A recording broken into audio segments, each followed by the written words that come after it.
The story begins with a church ceremony in which a priest touches a crystal ball and informs someone that their suitable profession is that of a soldier. The church officials kept calling teenagers forward one by one. Among them was Chris Sparring, standing in line. Everyone whispered about him. He was the son of the famous Sparring family. They wondered what profession he would receive. Hearing their high expectations, Chris grew anxious. He and the other teens were taking part in the ritual of heavenly grace. In the kingdom of Meldrake, all 16-year-olds went through this ritual to discover their suitable profession and the skills that came with it. The professions ranged from combat roles to non-combat jobs, with some rare and advanced ones appearing from time to time. Those who received a high-class profession were given special treatment, while those with lower-ranked jobs faced disappointment. Chris's father had always expected great things from him. For years, he had trained Chris, hoping he would receive a profession that would surpass his own. Chris could only hope that he wouldn't be humiliated in the ritual. The priest called Chris forward. He knelt and waited for the priest's announcement. The priest then declared that Chris was suited to be a farmer and had the skill poison resistance. Hearing this, Chris felt like his world had collapsed. People around him began whispering. Suddenly, a boy spoke loudly, questioning if Chris would really be a farmer. He patted Chris on the back and told him it was okay. The boy was Klaus, Chris's brother. Klaus then stepped forward when called. The crowd murmured about how kind he was for supporting his older brother. Despite Chris receiving the farmer profession, Chris looked down at his rough, trembling hands. He couldn't believe he had spent so many days working hard, only to fall short of his father's expectations. Everyone suddenly started talking about the person who had stepped forward and claimed the holy sword. The others found it intimidating. That person was Klaus, the fifth one to receive the holy sword since the first hero.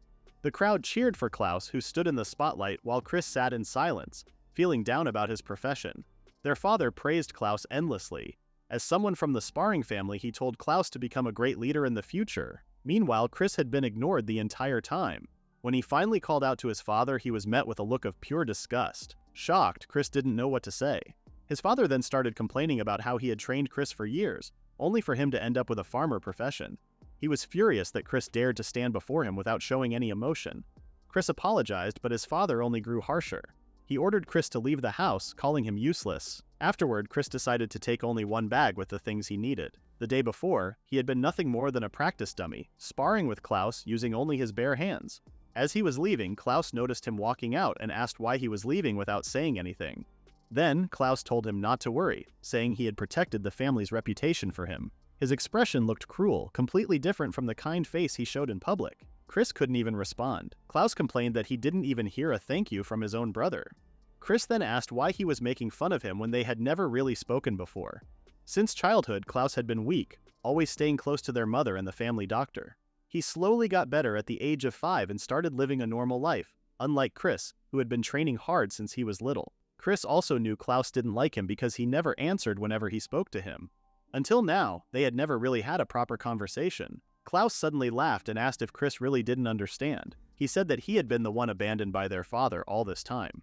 He couldn't believe that someone born just 10 minutes before him was raised with love and care while he was not. Chris understood how Klaus felt, but he still wondered why his brother hated him so much. If anything, he was the one who had wanted things to change the most. While he spent his childhood covered in bruises from endless training, he could only watch with jealousy as their mother showed kindness only to Klaus. Klaus kept laughing, saying that God was on his side this time and had given him the holy sword. He couldn't believe his brother had become just a farmer.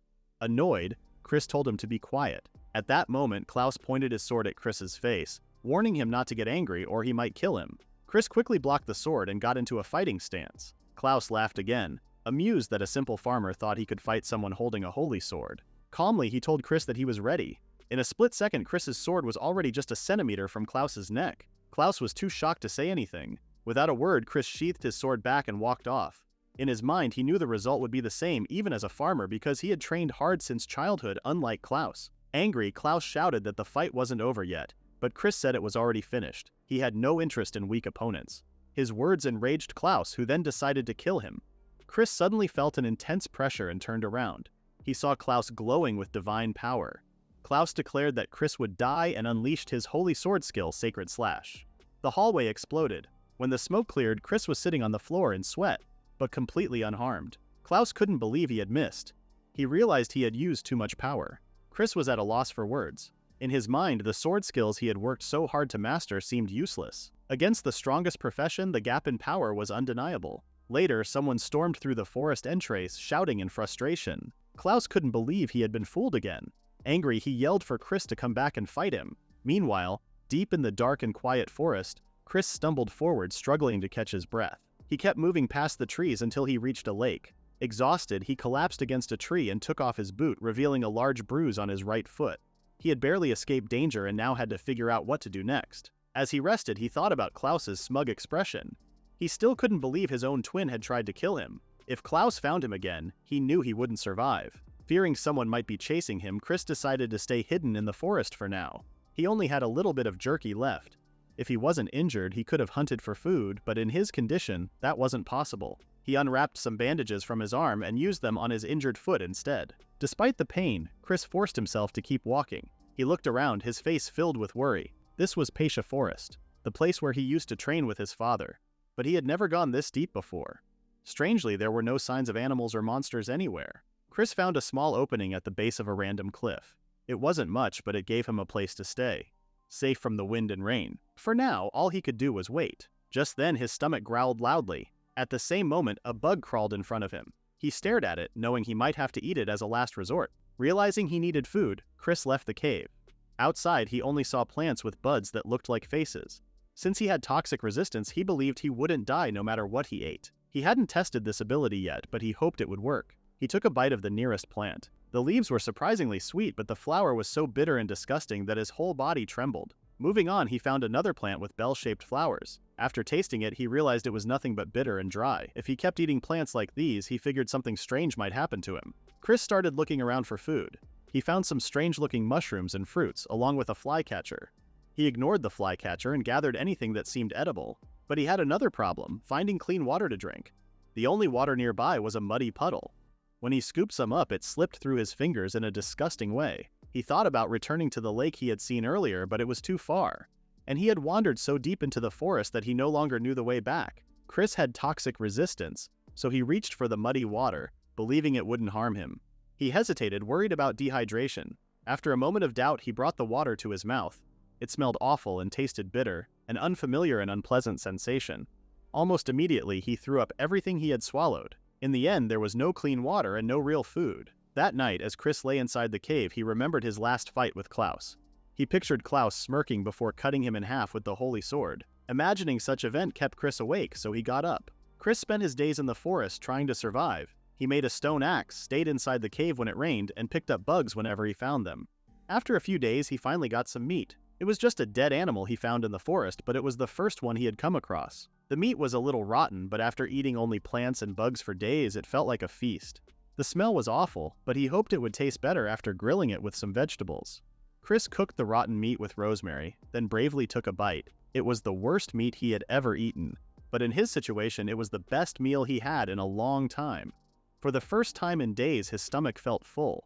The forest itself was not dangerous, but finding food was hard since no living creatures were nearby.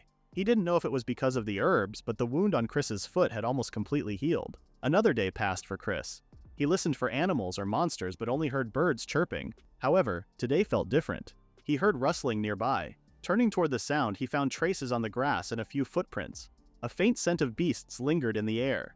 Sensing something close, he quickly hid behind a tree. In the distance, he spotted a two-legged creature. Looking closer, he realized it was an orc. The massive monster stood tall, gripping a wooden club. Chris quietly watched the orc walk away, thinking it was on patrol. He remembered seeing orcs before. Even his proud father found them difficult to deal with unless he used his skills. If this orc was the same as the one his father had faced, it should be just as strong as Chris.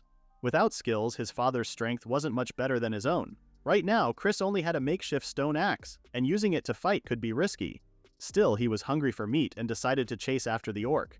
He jumped over its head, trying to strike it. To his surprise, the orc noticed him and dodged. Chris missed his chance and broke into a cold sweat. The orc stared at him, locking eyes, and Chris quickly prepared himself for a fight.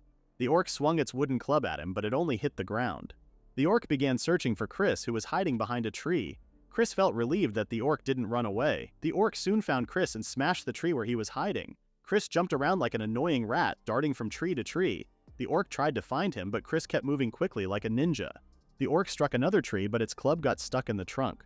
Chris saw this as his chance. He quickly ran to the other side of the tree and hit the orc's back with his stone axe. But the weapon broke easily and snapped. In a panic, Chris quickly stepped back to get some distance. Luckily, the orc was knocked out and hit the ground with a loud thud. Seeing the orc fall flat on its face, Chris wondered if he had defeated it with just one hit. The orc was still alive though and started mumbling something. Chris realized that the wound he made was deep enough to keep the orc from moving.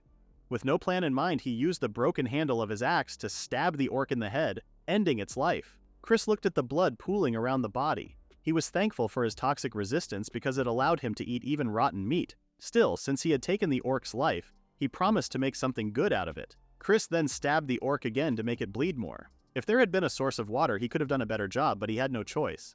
He knew it would be a hassle to disassemble the body now, so he decided to bring the whole thing back to his base. He carried the large dead orc in his bag, but it wasn't as heavy as he expected.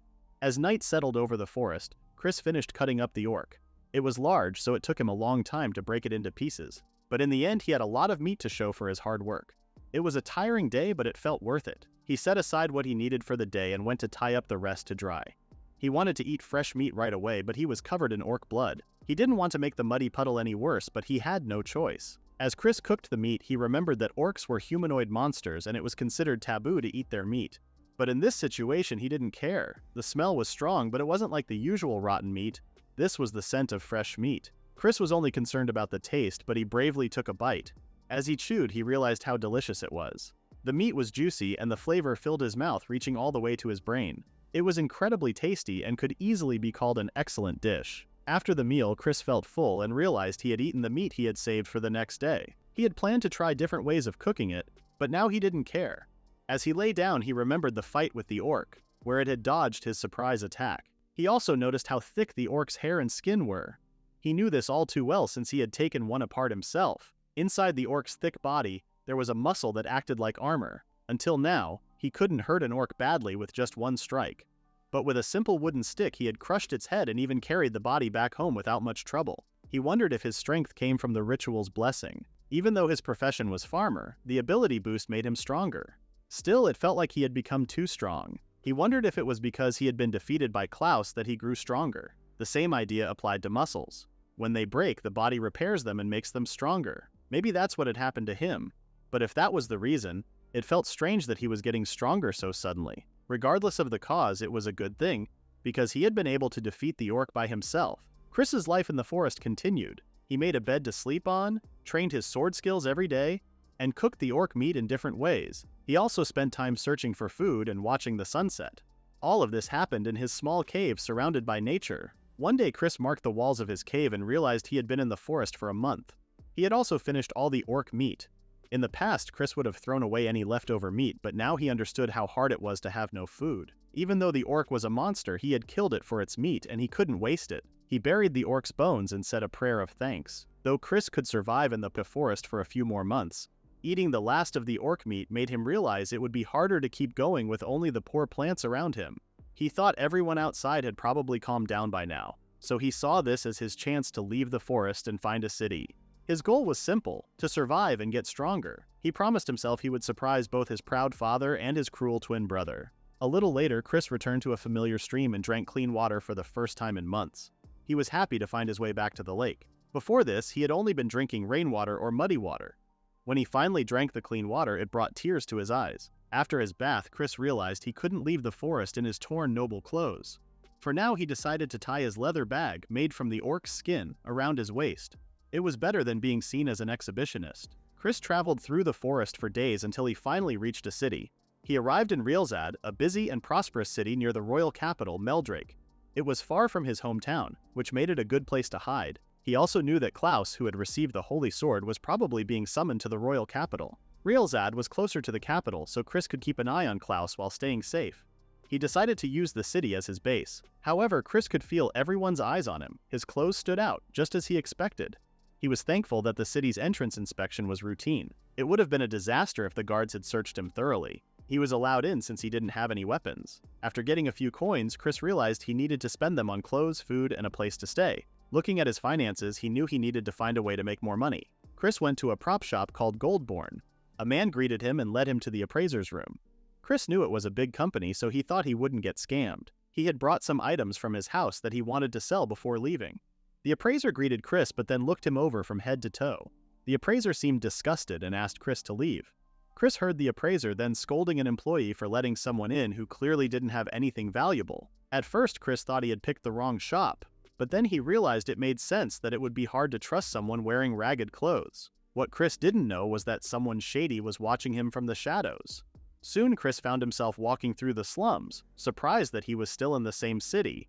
The shops in the city clearly showed what they sold, but the tents in the slums didn't give any clues at all. He felt it would be rude to peek inside the tents and complained that the people in the slums didn't even put up signs. The hooded kid who had been following Chris earlier suddenly tugged on his clothes. Chris asked if the kid had gotten lost. Without answering, the kid threw something at Chris.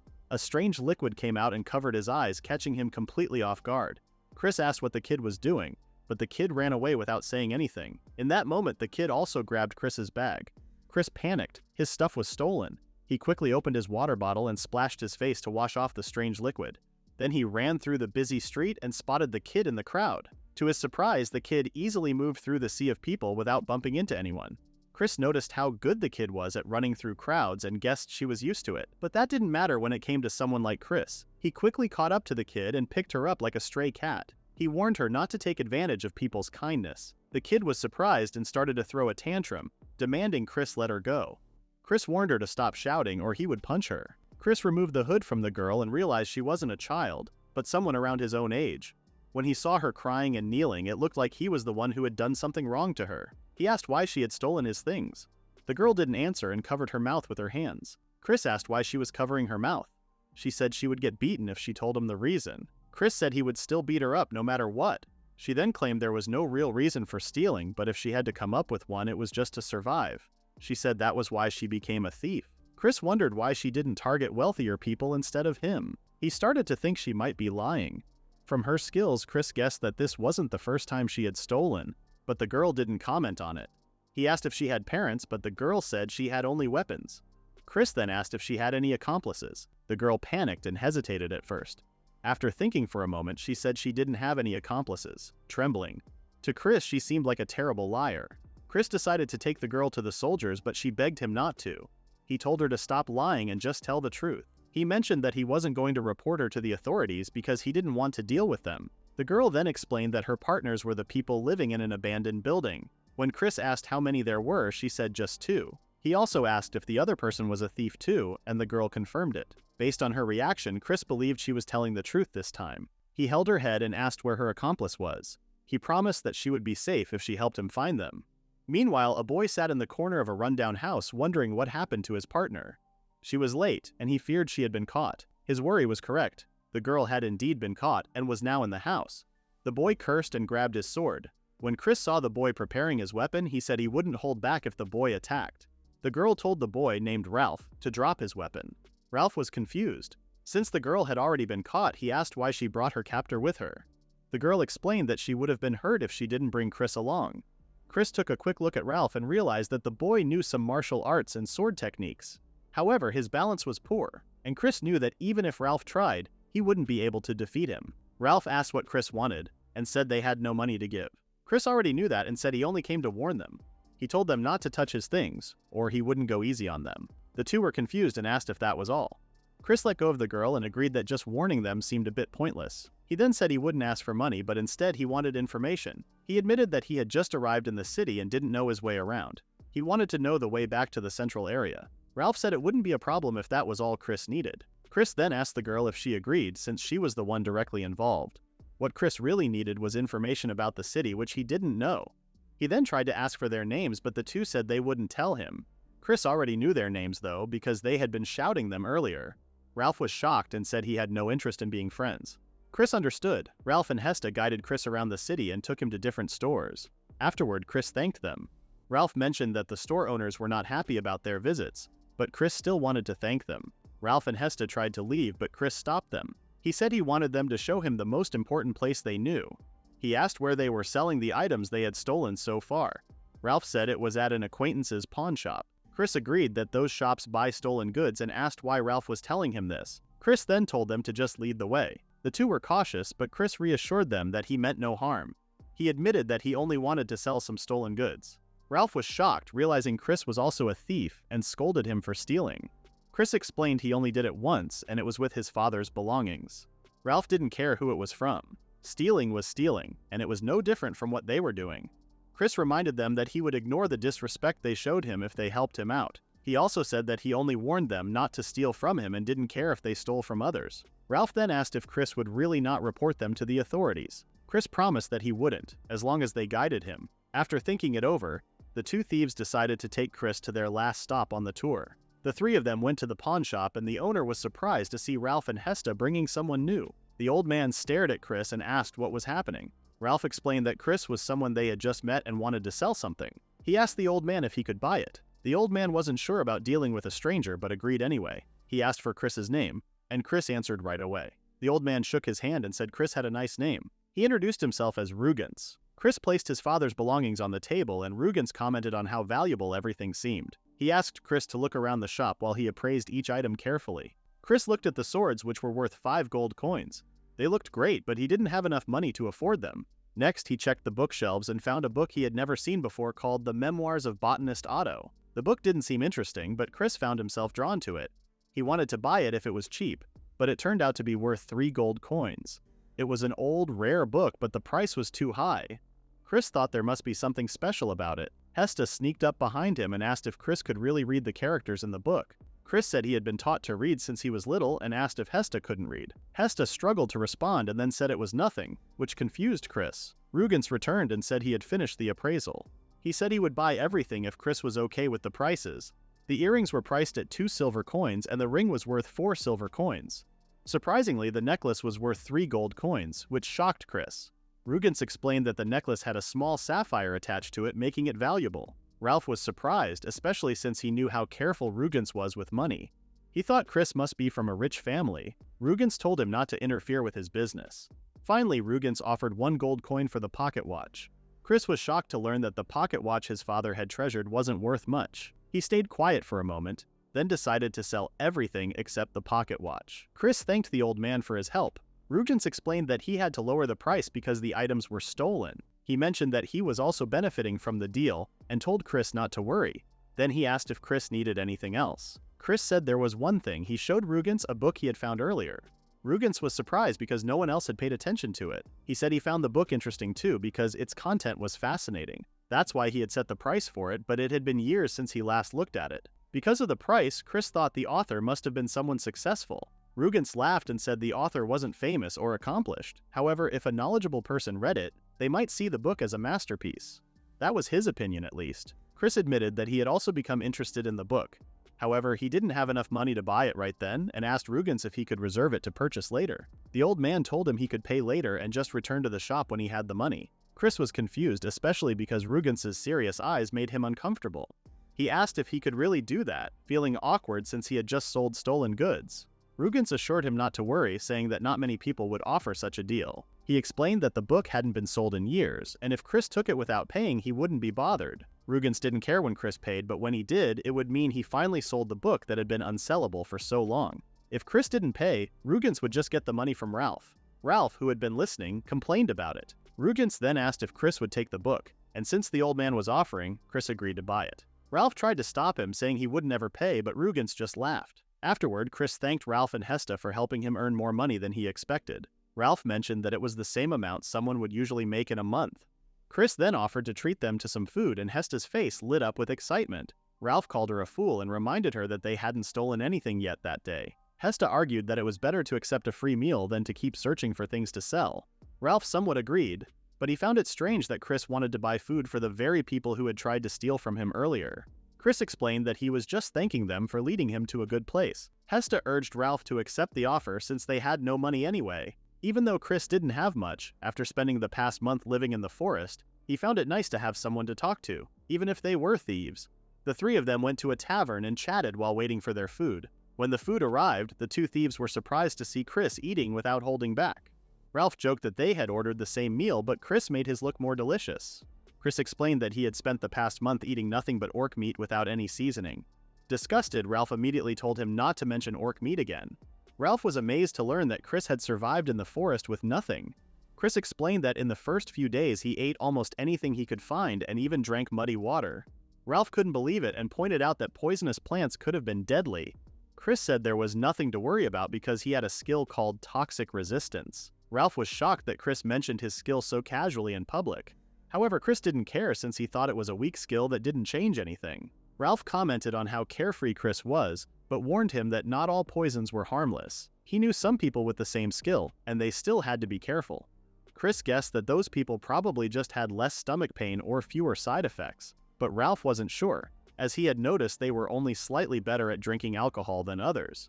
Chris then said he ate anything that looked suspicious, yet nothing ever happened to him. At that moment, Hesta realized why her aloe ball had no effect on Chris. Chris asked if she was talking about the red thing she threw straight into his eyes. Ralph was stunned because aloe balls contained a strong anesthetic, and Chris should not have been able to move for an entire day. Chris was shocked they were using something so dangerous. Since the aloe ball had no effect on him, Ralph guessed that Chris's toxic resistance had somehow turned into toxic nullification. Still, he warned that it wasn't something Chris should rely on too much. After the meal, Ralph asked Chris about his plans. Chris said he would become an adventurer for now since he knew some sword skills and needed money to survive. Ralph then mentioned that wanderers usually ended up as either adventurers or criminals. Chris asked if they had any plans for their future or if they planned to live by stealing forever. The two stayed silent for a moment before Ralph finally said that was his plan. Since they weren't strong enough to be adventurers, they had no choice but to dirty their hands. Chris thought that was a harsh thing to say, but he reminded them that if someone else had caught them instead of him, they could have been thrown in prison. He suggested they find a better way to live. The scene then shifted to the Adventurers Guild, where many people were going in and out. A beautiful receptionist greeted Chris and told him the registration fee was 1 silver coin. Without hesitation, Chris placed a silver coin on the desk. The receptionist explained that his personal information would be recorded using magic, then asked for his name and age. Chris introduced himself without his last name and said he was 26 years old. A magic crystal between them glowed, and the receptionist handed Chris his identification card, marking the completion of his registration. She explained that he could now accept quests and trade within the guild. His ID would keep track of his quest records, rank, and could also be used as a general form of identification. As the receptionist handed over the ID, she asked if Chris had any more questions. Chris wanted to know if he could take any quest he wanted. The receptionist advised him to start with beginner-level quests. The more quests he completed, the higher his adventurer rank would become. As his rank increased, he could take on more difficult quests. Chris then asked about the ranks the receptionist had mentioned. She explained that the ranks started at rookie level, followed by bronze, silver, gold, platinum, mithril, diamond, orichalcum, and finally scarletite. However, the last two ranks were extremely rare, so Chris didn't need to worry about them for now. Chris asked about the skills needed for each rank. The receptionist explained that it mostly depended on the right abilities and professions. It also relied on the number of completed quests and success rates, making it hard to give a definite answer. She mentioned that rookies started with a stat of 10, bronze ranks had 20, and the numbers kept doubling for each higher rank. Chris thanked her for the explanation and continued asking more questions. The receptionist answered all of Chris's questions professionally, but after a while she became tired from talking. She asked if he had any more questions, and Chris said he was satisfied, though she doubted it. Still, she wished him luck with his adventuring. Without resting, Chris picked up a quest to exterminate goblins. The reward was 2 copper coins per goblin, and he had to bring back their left ears as proof. He remembered how badly he failed his surprise attack against the orc before, but this time, he was determined to strike accurately. Chris sneaked up behind a goblin without being noticed. He locked his eyes on it and swung his sword. With a single slash, he cut the goblin in half. The creature collapsed, lifeless, in a pool of its own blood. However, Chris felt something strange. When he fought the orc before, the experience had been completely different. Even with a proper sword, slicing through a goblin so easily felt unreal. He didn't understand why, but he had a feeling he had gained some kind of extraordinary power. After becoming an adventurer, Chris spent the next 2 months hunting only goblins. One morning, as he woke up, he thought about how his life had mostly stayed the same since coming to the city, except for one thing. When he stepped out of his room, Hesta and Ralph greeted him. Chris had started living with these two thieves. A month ago, after being caught by Chris, the two had reached their limit as thieves and decided to visit him. Hesta asked if they could live together. There were cheap hostels in the city that allowed 3 people to share a room. Since Chris also wanted to save money, he agreed. The two had now become adventurers. Chris had no trouble getting food, clothing, or shelter, and the 3 of them had even managed to save up 3 gold coins. Recently, Chris had also ranked up from rookie to bronze. Chris had a theory he wanted to test in Pacia Forest. The book, The Memoirs of Botanist Otto, talked about how people in legends discovered useful effects from new plants. The book clearly recorded place names and plant knowledge in a simple and interesting way. What caught Chris's attention the most were notes about unknown plants with deadly poison. Some of these plants had extremely strong toxic effects that were not yet fully understood. However, among the plants Chris had eaten in the forest, there was one that seemed to make his body stronger. If that was true, he could become much more powerful. Chris visited a church to update his adventurer card. He wanted to check how his abilities changed before and after eating certain plants. He also wanted to know if he had any currency-related skills. Since he couldn't check these things by himself, he needed the church's help. However, it cost 1 gold coin to confirm any changes in his abilities. A priest greeted Chris and asked how he could assist him. Chris simply said he wanted his abilities checked. The priest assumed he was an adventurer and told him to enter the next room and wait. Inside the room, Chris saw a familiar crystal ball.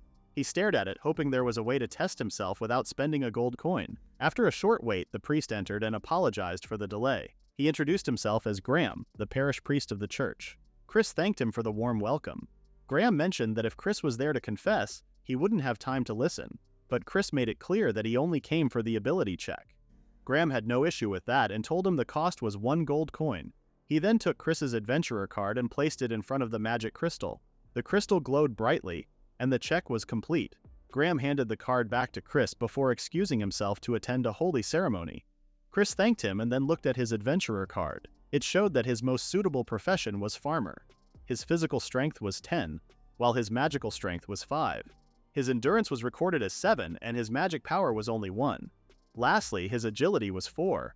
His special skill was poison nullification, not resistance. However, he currently had no normal skills. Chris had hoped for higher numbers than the average level to defeat some orcs and goblins, but most of his stats were only single digits. Although the stats did not show his swordsmanship skills, they accurately represented his physical and magical strength at that moment.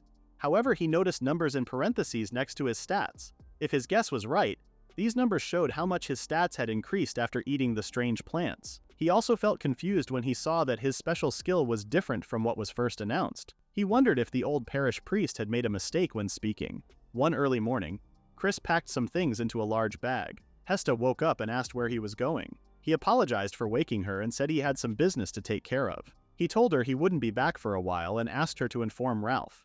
He also assured them not to worry since he had already paid the rent in advance. Hesta understood and promised to tell Ralph later. Chris then returned to Pacia Forest, which felt almost like his hometown. As he went deeper into the forest, he remembered how he once thought he could gain valuable survival experience without proper food and water. But in reality, he would have died long ago if not for his poison nullification skill. Chris reached his cave and noticed a dead bug. He wondered if it couldn't reproduce. After setting up his bedding and putting his big bag down, Chris started looking for some familiar plants. At the same time, he wrote some notes in his diary. Over the past 2 months, he had gathered information from equipment shops, pharmacies, and healing guilds. Now that he had some knowledge, he realized that the plants sold for food and medicine in Real Zad were also found in Pacia Forest. But this time, Chris was only there to verify this. He needed to gather the unknown plant species. If he remembered what he had eaten, it would save him a lot of time. But back then, he was only focused on surviving, so he didn't remember much. The only thing he remembered clearly was the taste of grilled mushrooms because they weren't that bad. As he chewed, he couldn't taste it well. But the sour aftertaste and the dry feeling on his tongue were really disgusting. Still, it was better than the bitter-tasting plants. Next, he found a creepy-looking plant with small tentacle-like things coming out of its mouth.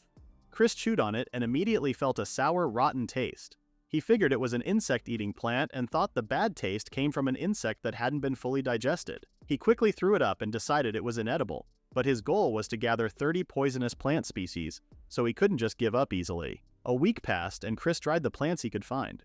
He also collected various plants, not caring about how they looked. In just 1 week, he managed to gather 30 poisonous plants. When he thought about going back, he was a bit worried. However, deep in the forest, there were no magical beasts, and it turned out to be a peaceful place that was easy to live in. Chris decided his next visit would be more relaxing and he would think of it like a vacation, though the thought of eating those awful plants for every meal was discouraging. When Chris finally returned to Real Zad, it was as lively as ever. The priest was surprised to see him back so soon. Chris apologized for any trouble caused. He explained it had only been a few days and assumed there were no big changes in his abilities. But he said it wasn't a problem. Graham didn't mind, seeing how willing Chris was. After a moment, Graham finished updating the adventurer card and handed it back to Chris. Chris expected the plants he brought back wouldn't do much, especially if nothing had changed on his adventurer card. But to his surprise, there were changes. Chris saw that his physical strength and endurance had both increased by 1. This showed that some of the plants he collected could boost his abilities. Now that he knew which plants could help, Chris was ready for his next step. He would do whatever it would take as long as it would help him be stronger. Chris returned home only to be met with Ralph's complaints. Ralph was upset because Chris had disappeared for a whole week without saying anything. Confused, Chris said he had told Hesta about it. Ralph admitted he heard it from Hesta, but he still felt that Chris should have told him personally. Ralph then asked where Chris had gone and angrily questioned if he was planning to leave their lodging. Chris told him to calm down, saying he never mentioned anything about leaving. To change the mood, Chris pushed a meat skewer into Ralph's mouth and handed Hesta her portion. Hesta thanked him, and Ralph seemed to settle down a bit. Chris then told them that if they ever became successful adventurers, they should invite him to something. Still, Ralph wasn't satisfied and kept asking where Chris had been. Chris realized Ralph wouldn't stop until he got an answer. He reminded them that he had mentioned going into hiding in the forest. He had only gone back for a week because something had been bothering him. Ralph asked what it was, but Chris didn't explain further and instead changed the subject by asking how their work as adventurers was going. The two went quiet for a moment before Ralph finally admitted that they were struggling. They only earned 1 silver coin for every 5 goblins they killed. Their rent was 4 silver coins per night and food cost around 6 silver coins. They barely had enough to get by each day. If they got injured and couldn't hunt 5 goblins a day, they would be in serious trouble. Chris agreed that it sounded tough but encouraged them to keep going. Ralph clenched his fists about to suggest something, but Chris cut him off, guessing he was about to talk about stealing. Ralph quickly denied it, saying he only wanted to suggest forming a party.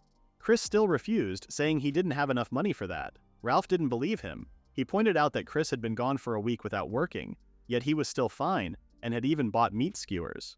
Ralph assumed he must have some spare money. Hesta scolded Ralph for pushing the issue. Chris glared at them and said everything he had was because of his own hard work. If they didn't believe him, they could give back the food he had just shared with them. Realizing his mistake, Ralph apologized. Chris understood Ralph's feelings but didn't have enough extra money to help them.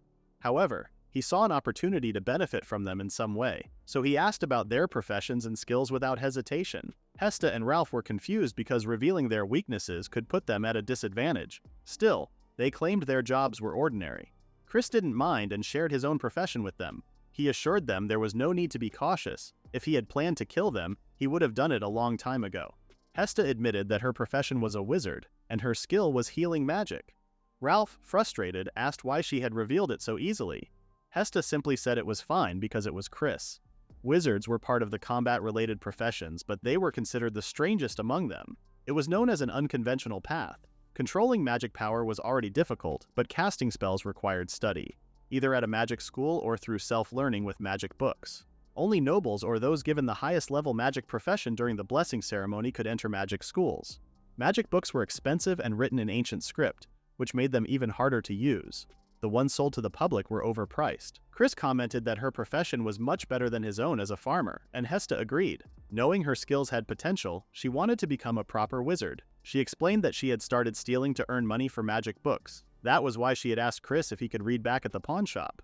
Hesta was surprised that Chris remembered the first day they met. She hesitated before speaking again. If she ever got a magic book, she wanted Chris to teach her how to read it. Chris recalled that wizards, once they learned magic, were not weaker than other combat professions. He realized Hesta could grow stronger in the future and agreed to help her learn to read. Hesta felt happy and smiled brightly. As Hesta thanked Chris, Ralph began to pout. Chris asked about his side of the story, but Ralph didn't want to share. Then Hesta casually revealed that Ralph was a holy knight. She also mentioned his skills: Divine Strike, Divine Guardian, and Breath of the Protector. Ralph couldn't believe she had just blurted out such important information. Chris was shocked to hear that Ralph was a holy knight.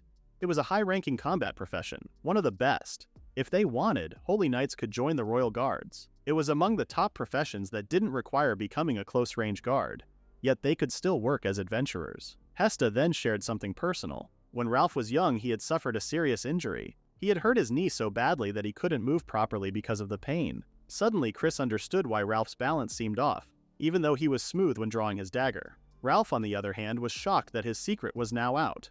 Chris guessed that the two of them must have struggled a lot when fighting goblins. Ralph agreed, saying they had been unlucky lately.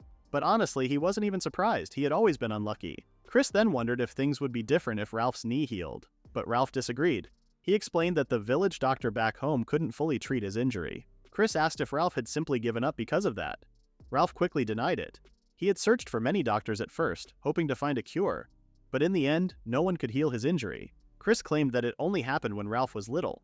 a poor abandoned child with no status, trying his best but getting nowhere. Chris didn't know for how long, but since both Ralph and Hesta had potential, he agreed to form a party with them. However, Hesta and Ralph reacted differently. Chris himself had been abandoned by his family because of the blessing ceremony's results, yet now he judged others based on the same ceremony. Still, he said he didn't feel like teaming up with them as they were. Ralph asked what he meant, and Chris reminded them that he had his own goals. He told them they needed to be skilled enough to hunt goblins easily before they could form a party. Ralph protested, saying that was the reason he asked to team up in the first place. They weren't strong enough to hunt goblins properly. Despite Ralph's frustration, Hesta accepted Chris's condition. She looked serious, as if she understood what she needed to do. Ralph, on the other hand, reacted the opposite way. Chris was glad that a decision had been made, even if only Hesta agreed. Afterward, Chris went to the guild to look for quests. A receptionist told him he could now take on bronze-level quests and asked if he wanted to try one. Chris asked what kind of quests they were. The receptionist explained that there were many types of quests from bronze level and above. She then asked if he preferred quests that required fighting a large number of monsters or just a few. Chris said he only wanted to fight a few. The receptionist looked through the available quests and showed him 4 options. The quests involved defeating lost cattlebirds, baby lizards, bubble wisps in the abandoned village to the east, and hedgerow slimes found in the lower parts of the Mitria River. She told him that defeating just one of the monsters would be enough to complete the quest. Chris then asked why some quests had specific locations while others did not. The receptionist explained that quests without specific locations were given by people who needed materials from certain monsters. In these cases, adventurers had to bring back the monster's body or certain parts after defeating them. Chris guessed that the quests with set locations involved eliminating dangerous monsters. The receptionist confirmed this. She added that these quests often involved searching for the monsters, gathering information, defeating them, and then bringing back materials. These quests sometimes took longer, but they also offered better rewards. Chris asked which of the 4 quests had the highest reward. The receptionist said the Lost Cattlebird Extermination quest offered the most money. A meat processing shop had posted the request, and Chris needed to bring back the whole body of the creature. The base reward was 1 gold coin, but depending on the size and condition of the monster, the shop could pay up to 3 gold coins. This information surprised Chris.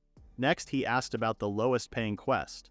The receptionist told him that both the hedgerow slime and bubble wisp quests offered a reward of 4 silver coins. Chris realized that defeating just one of these monsters was as difficult as completing a task that required taking down 20 goblins. It became clear to him that bronze-level quests truly offered better pay. If he chose based on the reward alone, the Lost Cattlebird Extermination quest was the best option. However, the high payment likely meant it was also the most difficult. If he took too long to complete it, he might run out of money before finishing. In this situation, Chris had to decide carefully. Which quest should he take? The scene shifted to the riverside, where there were many bugs and different plants. Chris walked slowly through the woods beside the river, and soon found a strange blob-like creature. When he looked closer, he realized it was a hedgerow slime. As it moved, a terrible smell filled the air, making Chris feel disgusted. He had chosen this quest because it seemed easy. However, even if he managed to defeat the slime, its awful stench would stick to his weapons and equipment, possibly forcing him to throw them away. Chris wanted to give up, but since he barely had any money left, he had no choice but to keep going. The hedgerow slime was as tall as Chris, and inside its body, there was a dark spot. That was its core. He reminded himself to stay focused. Gripping the hilt of his sword, he dashed out from the woods, determined to end the fight in a single strike. He ran straight at the slime and stabbed through its body, hitting the core exactly. But the attack wasn't strong enough to break it. Chris quickly jumped back as the slime began shooting goo balls at him. While dodging, he regretted not finishing it in one blow. Deciding to try again, he sneaked behind the monster, swung his sword hard, and then thrust it forward. This time, the core shattered, and the slime exploded. Even though he had won, Chris didn't feel like celebrating. Slime goo had splattered all over him, covering him in its foul smell. As he washed himself in the river, he promised never to take this kind of mission again. After failing to use the hedgerow slime as a way to make money, Chris learned an important lesson. A month passed without any trouble as he completed bronze-ranked missions. In the afternoons, he worked on mission reports and prepared for the next day. The rest of his time was spent practicing swordsmanship and learning about plants at the healing guild and herb shops. Every day, Chris earned at least 4 silver coins and managed to save up 20 gold coins. Even though he had worked without much rest for a month, he never expected to earn so much. One day, Chris visited Rugence's pawn shop. The old man asked if he was there to buy a new weapon, as Chris had become a regular visitor. This time, however, Chris came to pay for the book he had taken earlier. He apologized for making Rugens wait. The old man asked if Chris had enough money now and said he could pay whatever he could afford. But Chris assured him there was no need to worry. He had more than enough. If he hadn't gotten Botanist Otto's book back then, Chris might never have realized how valuable those poisonous plants were. He was deeply grateful to Rugens for selling it to him. The old man had no choice but to accept the payment and thanked Chris. But Chris insisted he should be the one thanking him, as the book had been incredibly useful. After Chris made the payment, he said he had a question. The old man asked what it was. Chris wanted to know if he was selling any necromancy scrolls. As soon as he heard that, the old man's face and tone changed. He walked to the back, searched through a drawer, and pulled out some scrolls. He said they were old but were indeed related to necromancy. Chris asked what they were. Rugens explained that Hesta had specifically asked him to keep them and not sell them, so he had set them aside.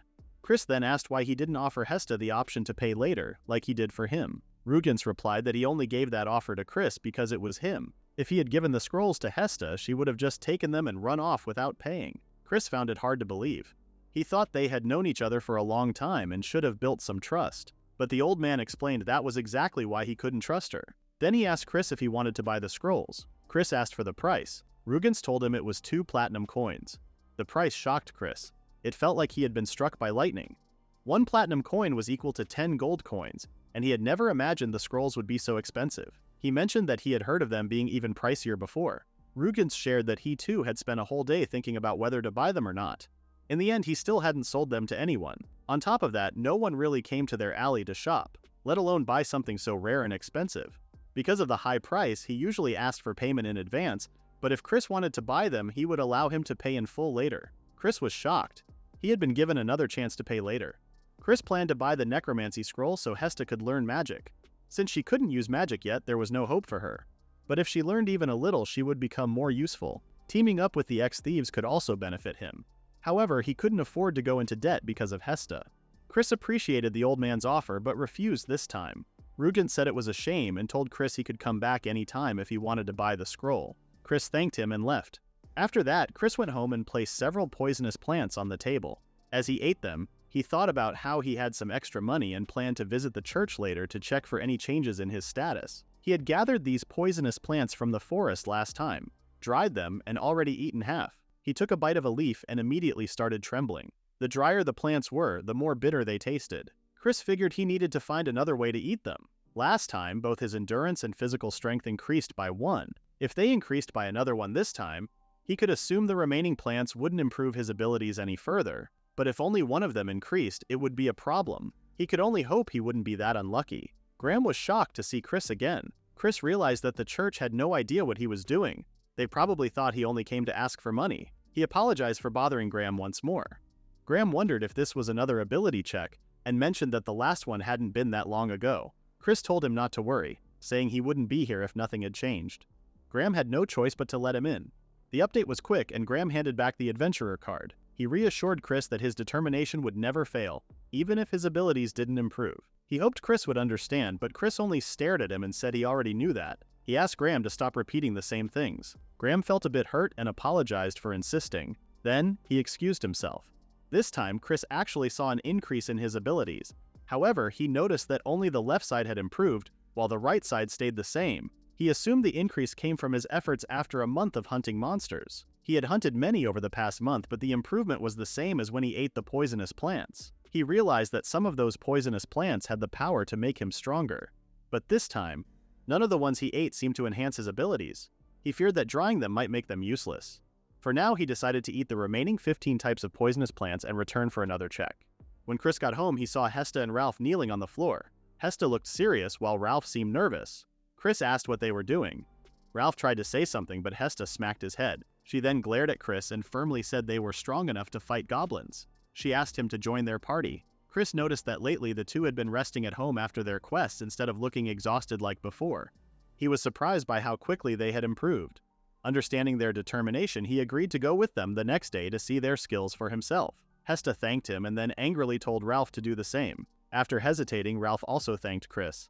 Realizing that they could now handle goblins on their own, Chris saw that teaming up with them could benefit him too. He then pulled out some meat skewers, and Ralph's mood instantly changed. Both of them eagerly thanked Chris for the food. That night, Chris crossed out several plant names in his diary. Those were the poisonous ones that didn't help his abilities. He decided to ignore those 15 plants in the future. It had been a waste of money and effort, but since it was part of his training to become stronger, he didn't mind. Ralph noticed him and asked about the pile of dried grass. Chris casually said they were poisonous. Ralph couldn't believe it and angrily asked why he had brought such dangerous plants home. Chris simply said it was fine as long as he didn't eat them. Ralph then wondered if Chris was making extra money by selling them. Chris assured him he wasn't doing anything illegal.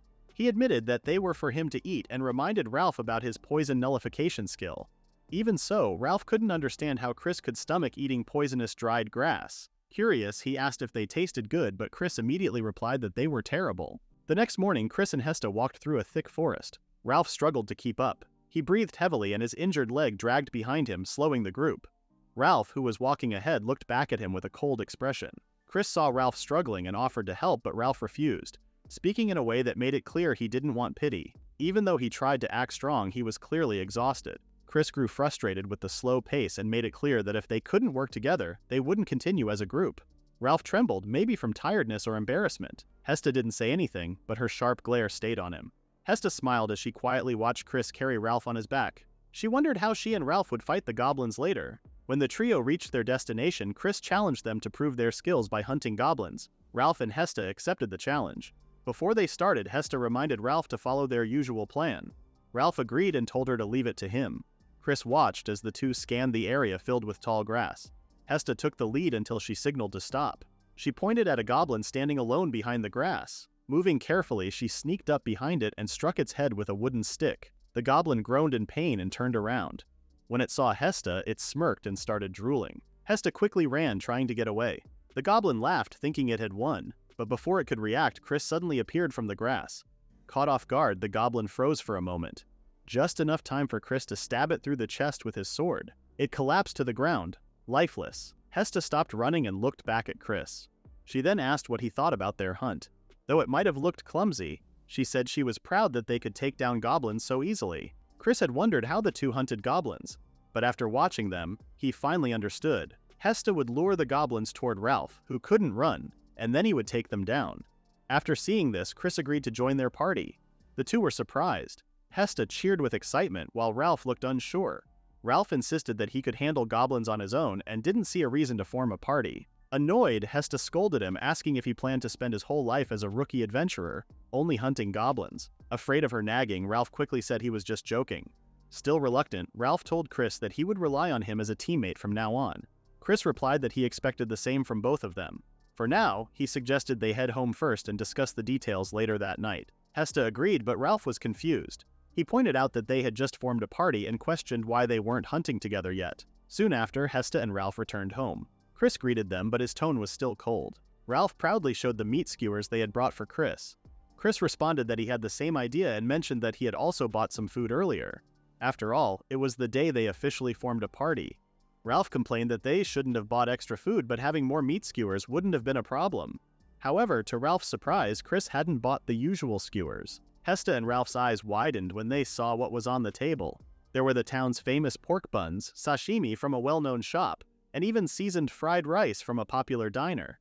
For some reason, I can hear someone saying, "Hiya!" Anyway, Chris said that all the delicious food came from famous restaurants they had always wanted to try. Hesta, drooling, thought everything looked amazing. Ralph agreed with her. Then, he asked Chris if it was really okay for them to eat the food. Chris assured them that they could since they were now a party. Hesta and Ralph exchanged smiles before happily digging in. After their meal, Chris suddenly spoke in a serious tone. He asked what goals the other two had. Ralph and Hesta looked confused. Chris then clarified, asking if they had a clear purpose in life besides being adventurers. Ralph shrugged and said that as long as he could eat plenty of food, that was good enough for him. Hesta, on the other hand, wanted to become a mage and earn money. She hesitated, wondering if a personal goal was acceptable. Chris had no problem with that, but he then asked if she would leave them once she achieved her goal. Hesta thought about it for a moment and admitted that it would be a tough decision. She had no plans of leaving. Ralph, still confused, asked Chris to explain his own goal more clearly. Chris clenched his fist in anger and told them he wanted revenge on his younger brother. His dark expression made it clear. He was ready to kill. He also explained how he planned to do it while staying in the same group. Hesta, feeling uneasy, asked what he meant. Ralph then asked if he was really planning to kill his younger brother. Chris calmly said yes. Ralph told him to carry out his revenge on his own. In response, Chris said he wouldn't have brought it up if he could do it alone. Ralph, stumbling over his words, asked if Chris's target was really his younger brother. Chris stayed silent for a moment, his expression dark. Then he confirmed that his brother was indeed the target, and that he was one of the strongest people around. Hesta then asked if there was a reason behind his revenge. Chris explained his situation, and the two finally understood why he had fled to the dangerous forest. He claimed that if he hadn't tripped that day, he would have died. Whenever he thought about that moment, he couldn't bring himself to forgive Klaus. He knew that the next time they met, Klaus would definitely kill him. His grim expression showed how scared he was. The other two remained silent for a while. Hesta admitted that she could understand wanting revenge even if it was against family. Ralph also related to Chris's feelings since he had once harbored thoughts of revenge toward his late stepfather. However, he had no intention of helping Chris seek revenge.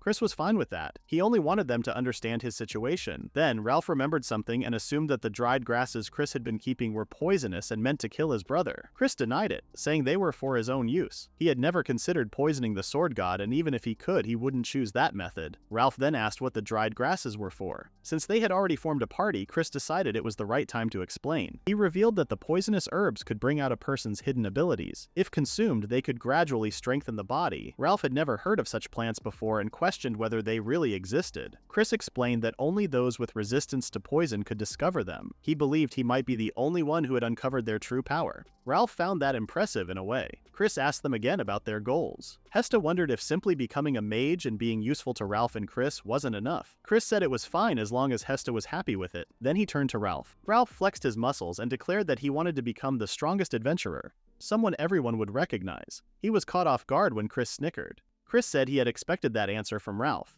Hesta was surprised to see Chris smiling. Embarrassed, Ralph blushed and told Chris not to make fun of him, but Chris assured him he wasn't laughing at him.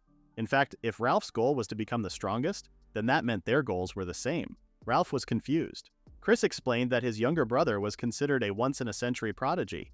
His name was already well known, and soon he would be celebrated as a great hero. Ralph was shocked that Chris, despite hating his brother, still acknowledged his talent. That realization made Ralph understand that his goal wasn't just to become strong, it was to surpass Chris's brother. Hesta then summed up their goals. Chris sought revenge on his younger brother. Ralph wanted the strength to surpass him, and Hesta would support them both. Chris confirmed that their ultimate goal was to surpass Klaus, the sword god. He asked if anyone had objections, but there were none. For now, this unlikely group of adventurers consisted of a holy knight who could barely walk straight, a mage who couldn't use magic, and a farmer who was immune to poison. Together, they formed what might have been the weakest adventurer party, formed by a strange fate. Afterward, Ralph was shocked when he heard that Chris wouldn't do any quests with them. Chris said he had other things to do, but they couldn't even handle bronze-ranked quests at the moment. Ralph and Hesta couldn't argue with that, but Ralph angrily questioned why they even formed a party in the first place. Chris explained that their main priority was to heal Ralph's injury or help Hesta learn magic. That's when Hesta realized they wouldn't be teaming up until those issues were solved, and Chris confirmed it. For now, he planned to go with Ralph to see if his leg could really be healed. Ralph started worrying because he had no money for a checkup. Chris assured him that he would cover the costs and told them to focus on earning as much money as possible together. Overwhelmed with gratitude, Ralph burst into tears and thanked Chris. Chris, however, called him gross and said he was doing it for his own benefit too. Ralph couldn't believe his thanks was being brushed off so easily. Hesta asked what she should do while Ralph was getting checked. Chris said hunting goblins alone would be difficult. After thinking for a moment, he asked Hesta to gather information about a monster called the ox cowbird. He wanted to know where it lived and its weaknesses. He promised to pay her fairly based on how useful the information was. Hesta agreed to help but didn't want Chris to pay her since he was already covering his checkup fees. However, Chris didn't want to argue about money any longer. For now, he wanted to keep things clear. He said any job they took on together would have equal pay, and they would continue splitting food and lodging costs as usual. Hesta agreed and was thankful for the future reward. The group soon arrived at the clinic, where the doctor asked what was wrong. Chris explained that Ralph's leg needed to be checked. When the doctor touched the injured leg, Ralph groaned in pain. The doctor said the injury was serious and asked when it had happened. Ralph replied that it had been 7 years ago. The doctor explained that Ralph's ligament was completely torn. If left untreated for too long, the meniscus would also be damaged. Ralph assumed that a full recovery was impossible, but the doctor said otherwise. Ralph was shocked to hear that. The doctor then described the procedure. They would open the knee, transplant a ligament, and stitch it up. As for the meniscus, they could replace it with a metal slime oil. Ralph asked if the treatment would really work, and the doctor assured him that it would. However, they needed to cover the surgery cost and provide the metal slime oil. Chris asked about the cost. The doctor said the surgery alone would be 20 platinum coins. Ralph was stunned by the high price. Chris also commented on how expensive it was and asked if there was any other way. The doctor explained that Ralph's injury had been left untreated for too long, and that he could tell Ralph had been putting too much strain on his leg. If the injury had been treated right away, a potion might have been enough to heal it. Ralph felt down after realizing he had missed his chance. However, the doctor suggested a cheaper option, reconstructive surgery. Chris then had an idea and asked the doctor if there was a place cheaper than the clinic. That night, everyone returned home and Ralph silently went to bed. Hesta, worried about him, asked Chris if Ralph's injury had no chance of healing. Chris assured her that wasn't the case. When Hesta asked why Ralph seemed so upset, Chris simply called him an idiot. Confused, Hesta asked what had happened, so Chris explained that the Healers Guild could treat Ralph, but it would cost 20 platinum coins. However, the doctor had mentioned someone named Blood. Since the doctor was part of the Healers Guild, he couldn't give more details. The next day, Chris and Ralph went around gathering information about Blood. They learned that he was once the most skilled healer in the Healers Guild. However, after realizing he could make a fortune on his own, he left the guild and became a wandering healer, charging high prices for his treatments. At first, many desperate patients sought him out, but over time, as medicine and medical technology improved, his methods became outdated. Now he barely got by in the back streets of the capital, treating the poor for whatever little money they could spare. Chris believed Blood got what he deserved. After hearing all this, Ralph decided Blood wasn't worth the effort and sulked. However, considering how much blood had fallen, he might be willing to do the surgery for an extremely low price. Hesta finally understood why Ralph was acting that way. Chris then told Hesta that Blood was in the royal capital, the same place where his younger brother Klaus lived. There was a chance they might run into him. Since Ralph wouldn't be able to negotiate on his own, Chris offered to cover the travel expenses and asked Hesta to go with Ralph. Hesta agreed and told him to leave it to her. The next day, Chris watched as the two left. Hesta and Ralph went their separate ways. Meanwhile, Chris returned to the church and reviewed his stats. After checking the numbers, he realized he had finally mastered identifying plants that could increase stats. Once the others were gone, he decided to go to Bayan Forest to collect poisonous plants and look for new ones. The first plant he found was a small purple flower that boosted stamina. It didn't look poisonous at first, but a dead animal nearby proved otherwise. It must have contained a lethal poison. Next, he discovered a mushroom that clearly looked dangerous. Surprisingly, this one increased endurance. So far, he had found plants that improved stamina and endurance, but what he needed most was one that increased strength. Based on his stats, there should be one somewhere in Bayan Forest. Afterward, Chris returned to his cave in the forest. He thought about moving to a new location, but there were still many plants he hadn't gathered yet. No people, animals, or even monsters had been around, so he decided to stay for now. His main goal was to focus on the two plants he had already identified. He named them Raisin Grass and Genpei Mushroom. He made sure not to harvest everything and carefully recorded where they grew. He wanted to grow them himself, but staying at the inn made that impossible. Renting a field was an option, but if people discovered he was cultivating poisonous plants, he would be arrested. Buying his own house was the best solution, but that was still far out of reach. Right now he had too many expenses: expeditions, ability identification, Ralph's treatment, and Hesta's magic book. At the very least, he needed enough money for those 4 things while also saving up for a house. However, no matter what he did, he never had enough money. He needed a faster way to earn income. That night, Chris finished cooking a stew using gay mushrooms. The mushrooms tasted good, so he simply added them to the stew without hesitation. The problem, however, was the raisin grass. Hesta had taught him to wrap the leaves in an oblat, a thin, edible film that helped swallow things without tasting them. This product was popular because it allowed bitter or unpleasant foods to be eaten easily. Though hesitant, Chris swallowed the wrapped grass. He confirmed that the oblat worked as expected, allowing him to consume the plant without suffering. It was his first time enjoying poisonous herbs as food. 5 days later, Chris had gathered enough gay mushrooms and raisin grass, along with 2 new plants that might be useful. He hoped one of them could increase strength. Just as he had that thought, something felt wrong. A chill ran down his spine and cold sweat dripped from his forehead. He quickly hid behind a tree. He had spent a lot of time in the forest, but this was the first time he had seen it. At first he thought it was just a rumor, but the rumor was true. A monster walked past the tree he was hiding behind. Chris held his breath, making sure not to make a sound. It was a massive bear-like creature with sharp claws and fangs. Flames blazed along its back. This was the ruler of Bayan Forest. Its name was Duke Urs. Duke Urs sniffed around, searching for something. Chris slumped against a tree, staying silent. This monster saw anything in its path as prey, and once it marked a target, there was no escape. It would chase its victim to the ends of the earth, tearing it apart with its sharp claws before finishing it off with its powerful jaws. Suddenly, Duke Urs noticed something and swung its massive paw at a tree. The tree snapped instantly, but nothing was behind it. The monster kept sniffing the ground, still searching. Chris held his breath, trying to stay calm as he remained hidden. He couldn't believe how things had taken such a terrible turn when everything had been going smoothly just a while ago. Duke Urs continued scanning the area, and Chris knew he would be found soon at this rate. No escape plan came to mind. Running was useless against a beast like this. If things went south, he had no choice but to strike first. Chris quietly climbed onto a nearby tree branch and waited for the monster to move directly below him. When the moment was right, he jumped down, aiming his dagger at the creature. He landed hard on the monster's back, driving the blade in with the full force of his fall. His timing and position were perfect, using gravity to his advantage. But it didn't work.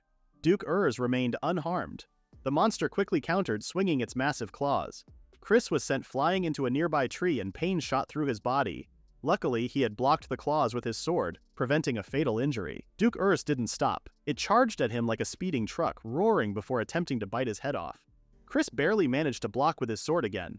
Desperate, he reached into his bag, grabbed a handful of poisonous herbs, and tossed a stalk into the monster's mouth. If the raisin grass didn't take effect soon, this could be the end for Chris. In just a few seconds, Duke Urs felt something was wrong. Its body became paralyzed, and Chris quickly stepped back.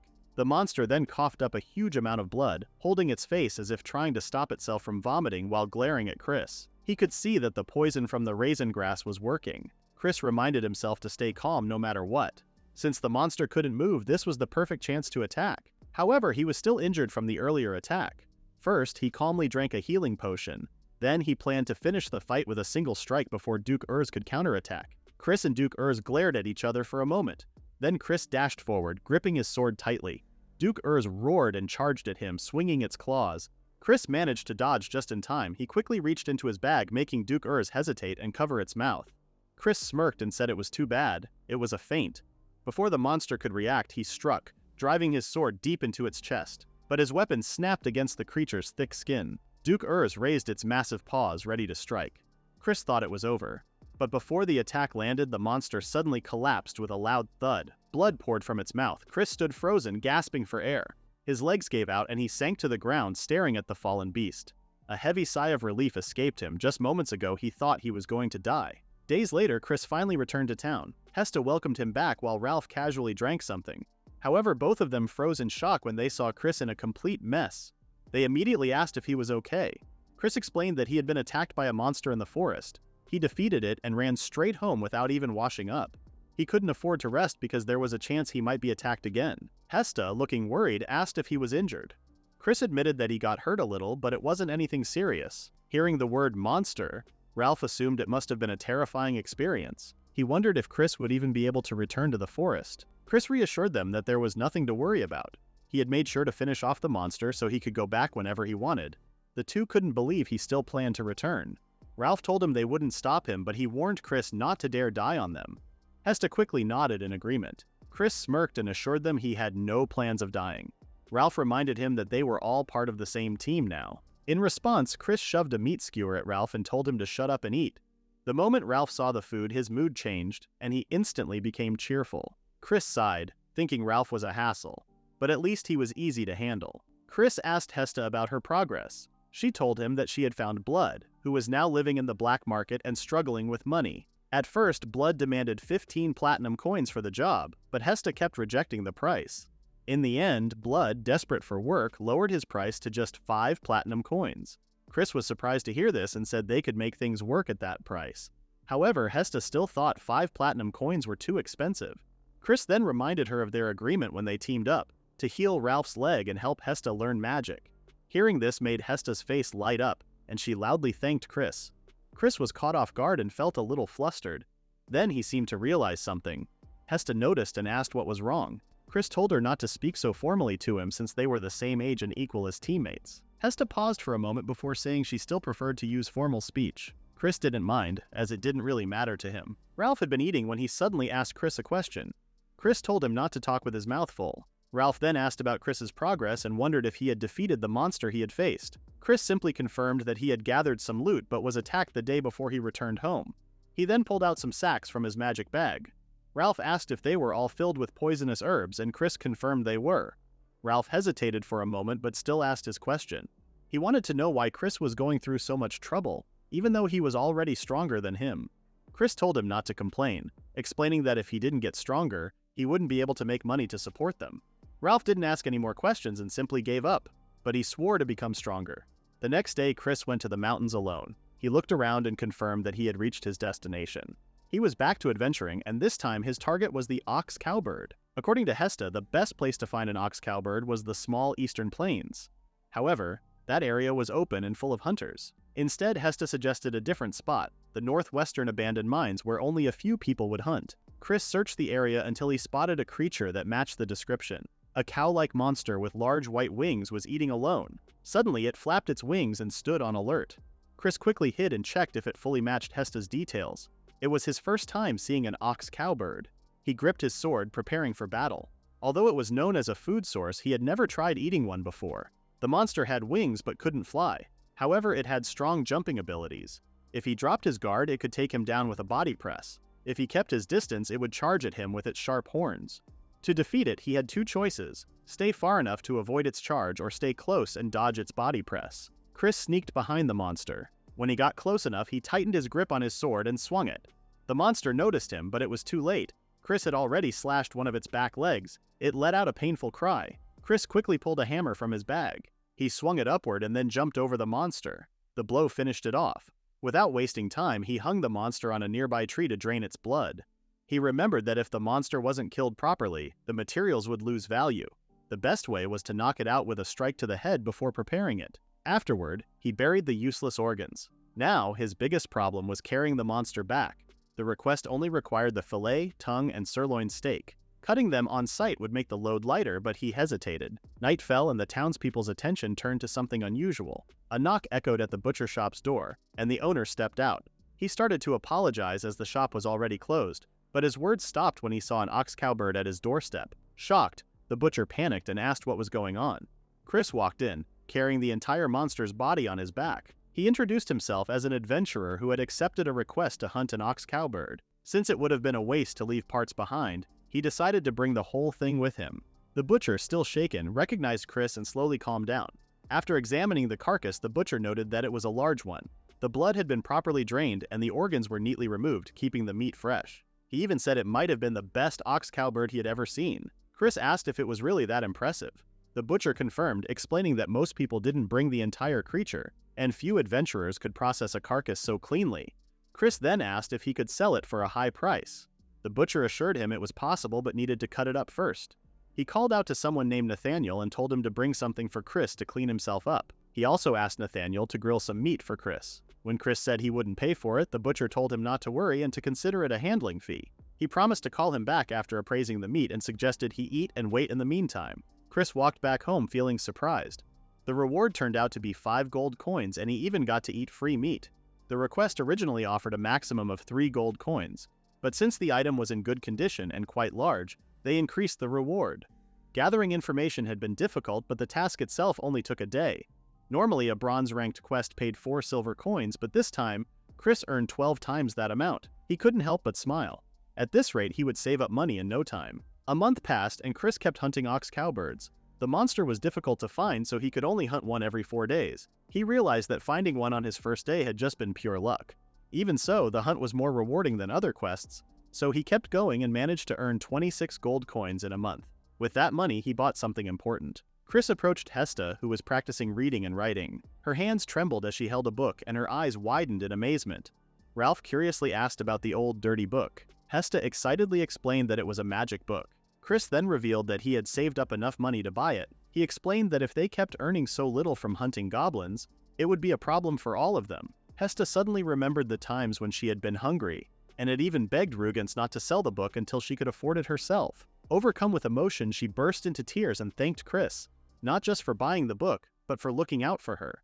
She said no amount of gratitude would be enough to repay him.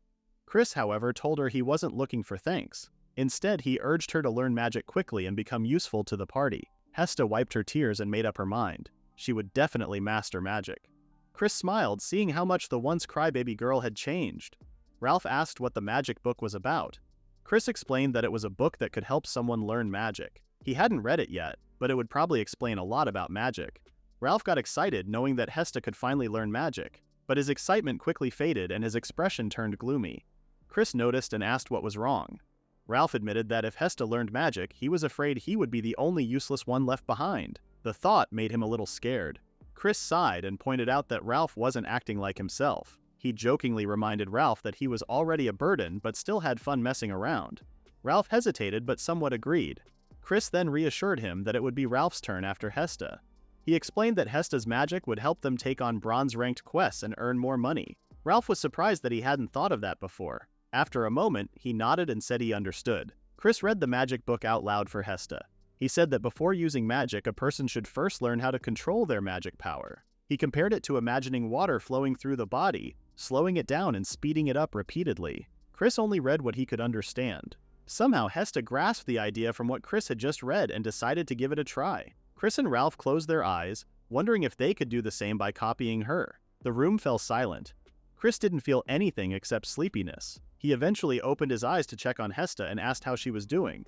To his surprise, Hesta was releasing magic power that surrounded her, visible to the naked eye. Both Chris and Ralph were shocked. Chris, now worried, asked if she was okay. Ralph questioned what was happening. Hesta assured them she was fine and explained that the energy around her was magic power. She then raised her left hand and said she was starting to get a feel for it. Chris wondered if it was normal to grasp something like this so quickly after just a short explanation. He warned her not to destroy their place. Hesta told him not to worry because she was controlling her magic just fine. Suddenly, she released a surge of magic power, causing Chris and Ralph to panic. Seeing their reaction, Hesta stopped teasing them, and the magic surrounding her disappeared. She let out a sigh. Chris, still speechless, now understood why the ritual of heavenly grace had given her the title of mage. The next day, the group went to the forest. As usual, Chris read from the book. It explained that imagination was the most important part of using magic. The first step was to light a candle and focus on its flame while trying to turn magical power into fire. Chris repeated what was written on the page. Hesta decided to give it a try. She placed her left hand near the candle's flame while attempting to create fire in her right hand. Meanwhile, Chris turned to Ralph and asked why he had joined them. Ralph simply said he was bored and had nothing else to do. Chris wasn't sure if that was the real reason, but he suggested giving Ralph some sword training while they waited for Hesta. At first, Ralph was confused and asked if Chris was serious about teaching him. Chris admitted he didn't actually want to train Ralph. He was worried Ralph might surpass him, but he kept that thought to himself. Ralph, excited, said he had never received proper sword training before and would be grateful if Chris mentored him. He then started calling Chris his master and asked him to teach him well. Hearing those words, Chris suddenly remembered something painful. In that distant memory, he lay injured on the ground while young knights begged his father to train them. He froze for a moment before telling Ralph to stop calling him that. He said it was so disgusting that it made him feel sick. Ralph couldn't understand why Chris was being so harsh toward him. Chris helped Ralph with his swordsmanship training. They clashed swords, but Ralph quickly fell when Chris tripped him. Chris noticed that Ralph moved smoothly, but he lacked the basics. Before improving, Ralph needed to master the fundamentals. Since he was a holy knight, he would grow stronger quickly once he did. Just then, Hesta called Chris over and showed him how she had successfully lit a fire using magic. Ralph was amazed by her achievement. Chris was also surprised. Less than 20 minutes had passed, and she had already learned magic. He wondered if Hesta was naturally talented or if magic was just that easy to learn. Chris turned to the next page of the book and instructed Hesta to practice making the fire float. Hesta then asked if she could start learning more advanced magic. Chris questioned if she wanted to skip the basics. He didn't mind if that was her choice. Hesta confidently said she had already gotten the hang of it, so she believed it was fine. Chris understood her feelings. He didn't want Ralph to struggle unnecessarily just to get stronger either. However, his own pride wouldn't allow him to fall behind. Determined, Chris decided to do better too. The days passed. During the day, Chris hunted owlbirds, and at night, he helped Hesta with magic and trained Ralph in swordsmanship. Before he realized it, 2 weeks had gone by. Hesta quickly mastered all ball-type spells of the 4 elements, including fireball. Ralph also improved a lot. Out of 50 matches, he finally managed to defeat Chris once. Meanwhile, Chris discovered a plant that boosted physical strength and named it the Rizaf fruit. Later, Chris went to Hesta and asked if she was practicing magic again. Hesta said she was and asked if Chris was joining her. Chris said he was, but had an idea to share with Hesta and Ralph. He suggested evaluating their abilities. Hesta asked what he meant. Chris explained that it was a ritual to measure a person's physical abilities, similar to the ritual of heavenly grace. Ralph questioned if such a ritual really existed. Chris confirmed it did, but said it wasn't free. They would have to pay. Ralph asked about the price. Chris said it cost 1 gold coin.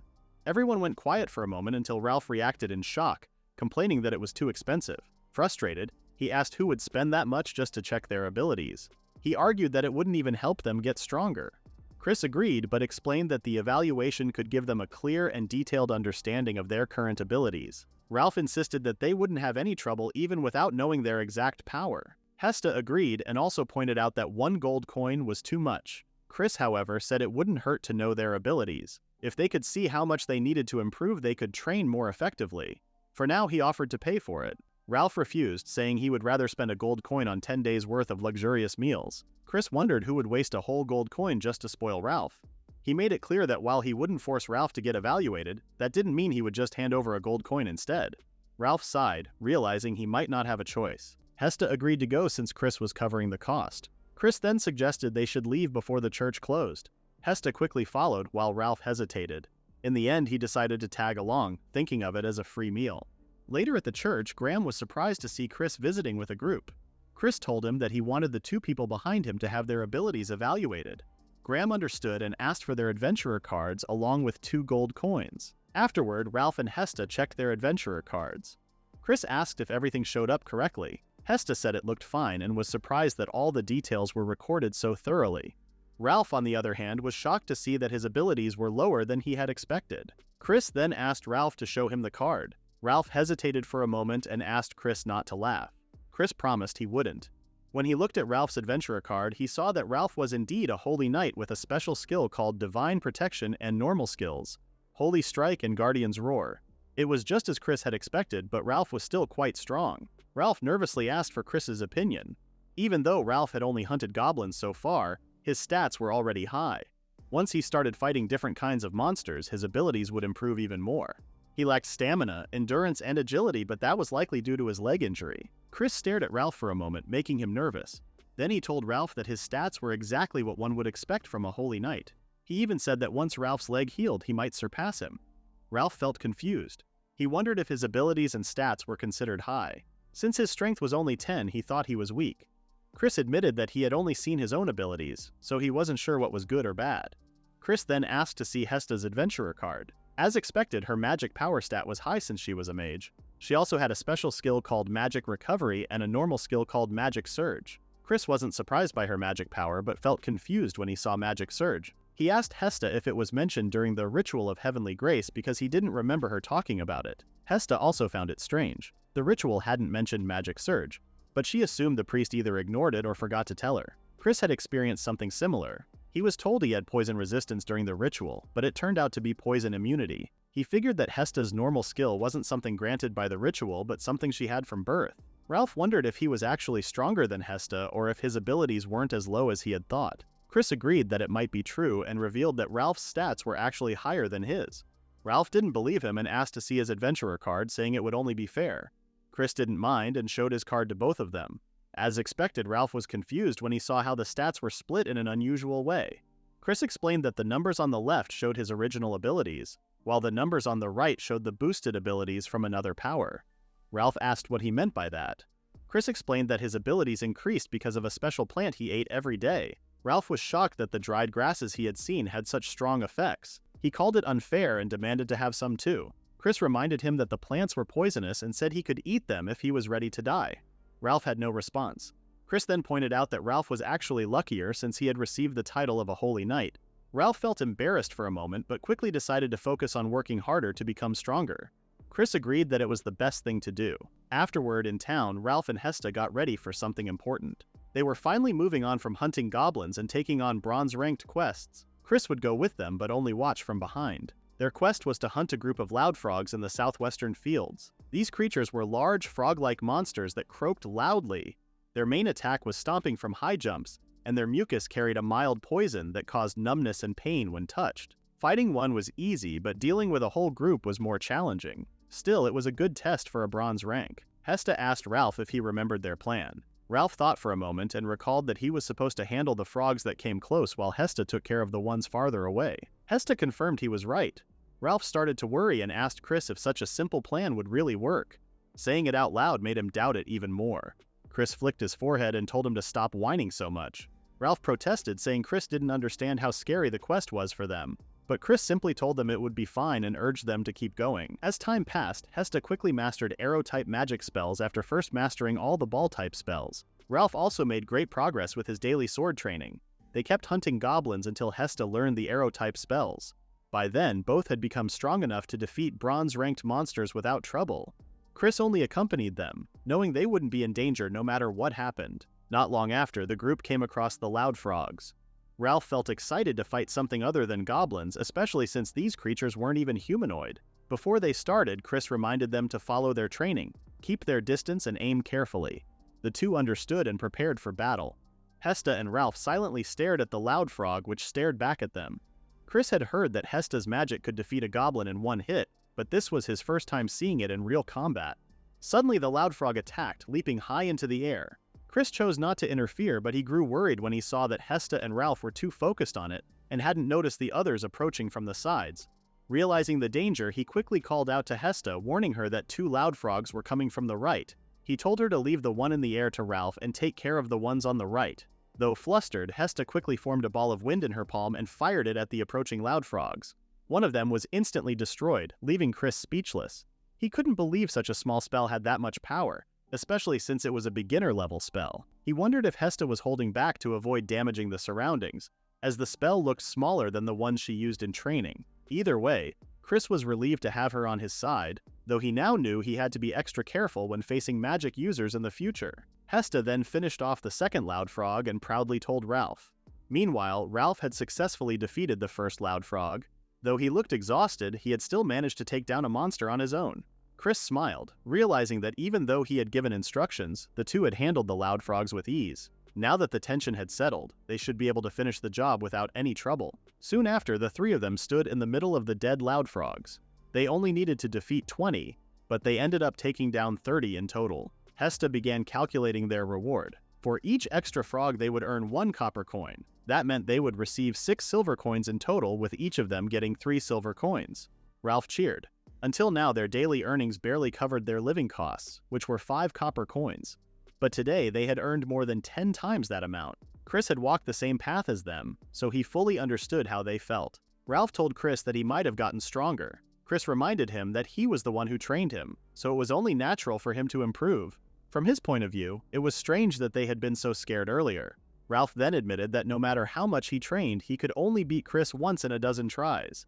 He wondered how he could feel confident after losing so many times. Chris told him he was underestimating himself.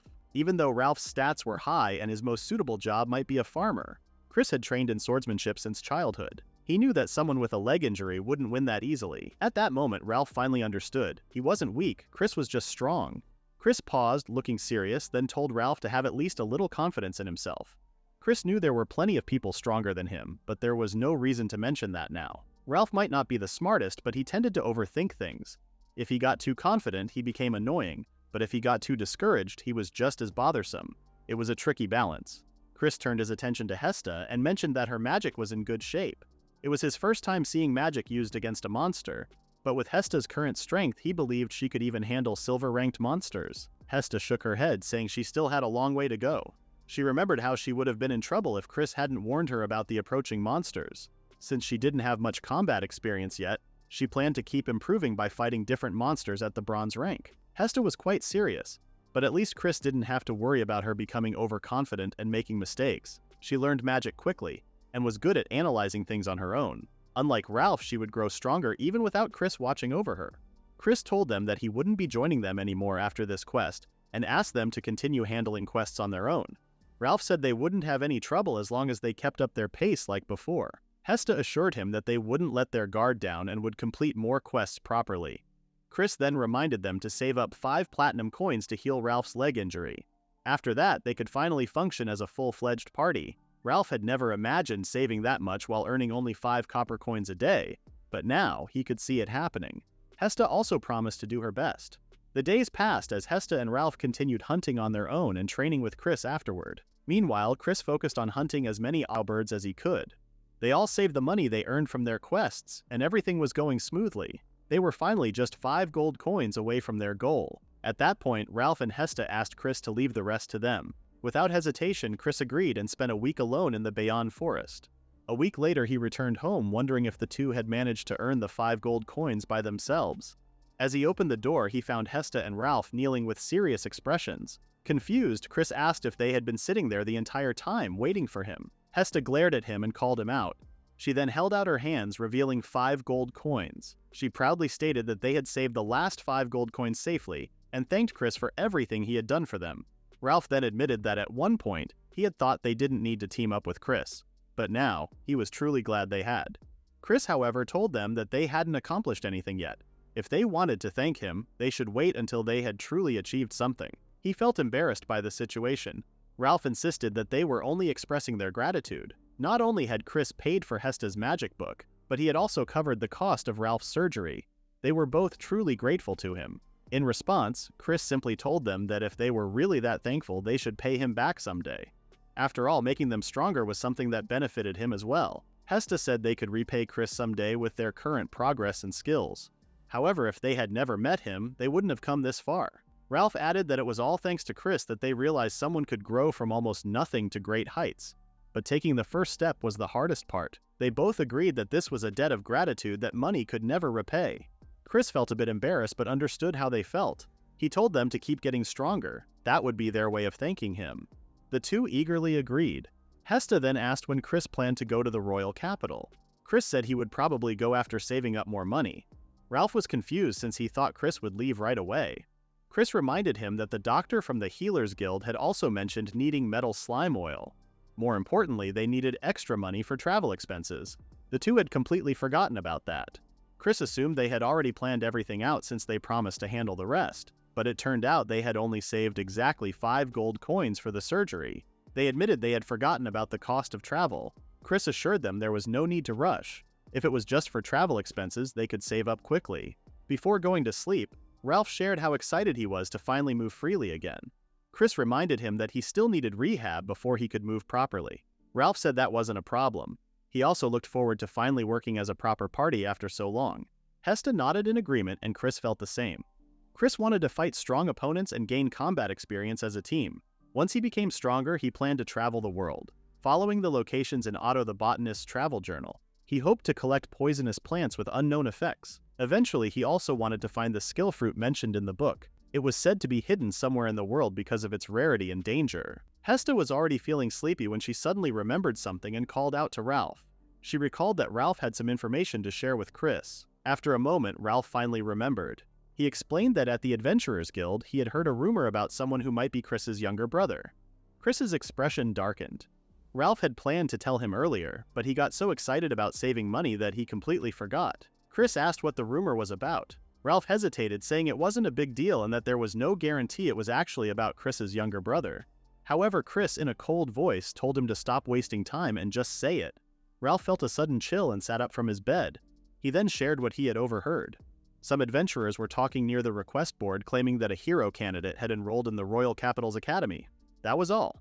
Chris took a moment to process the information. Ralph watched him with concern.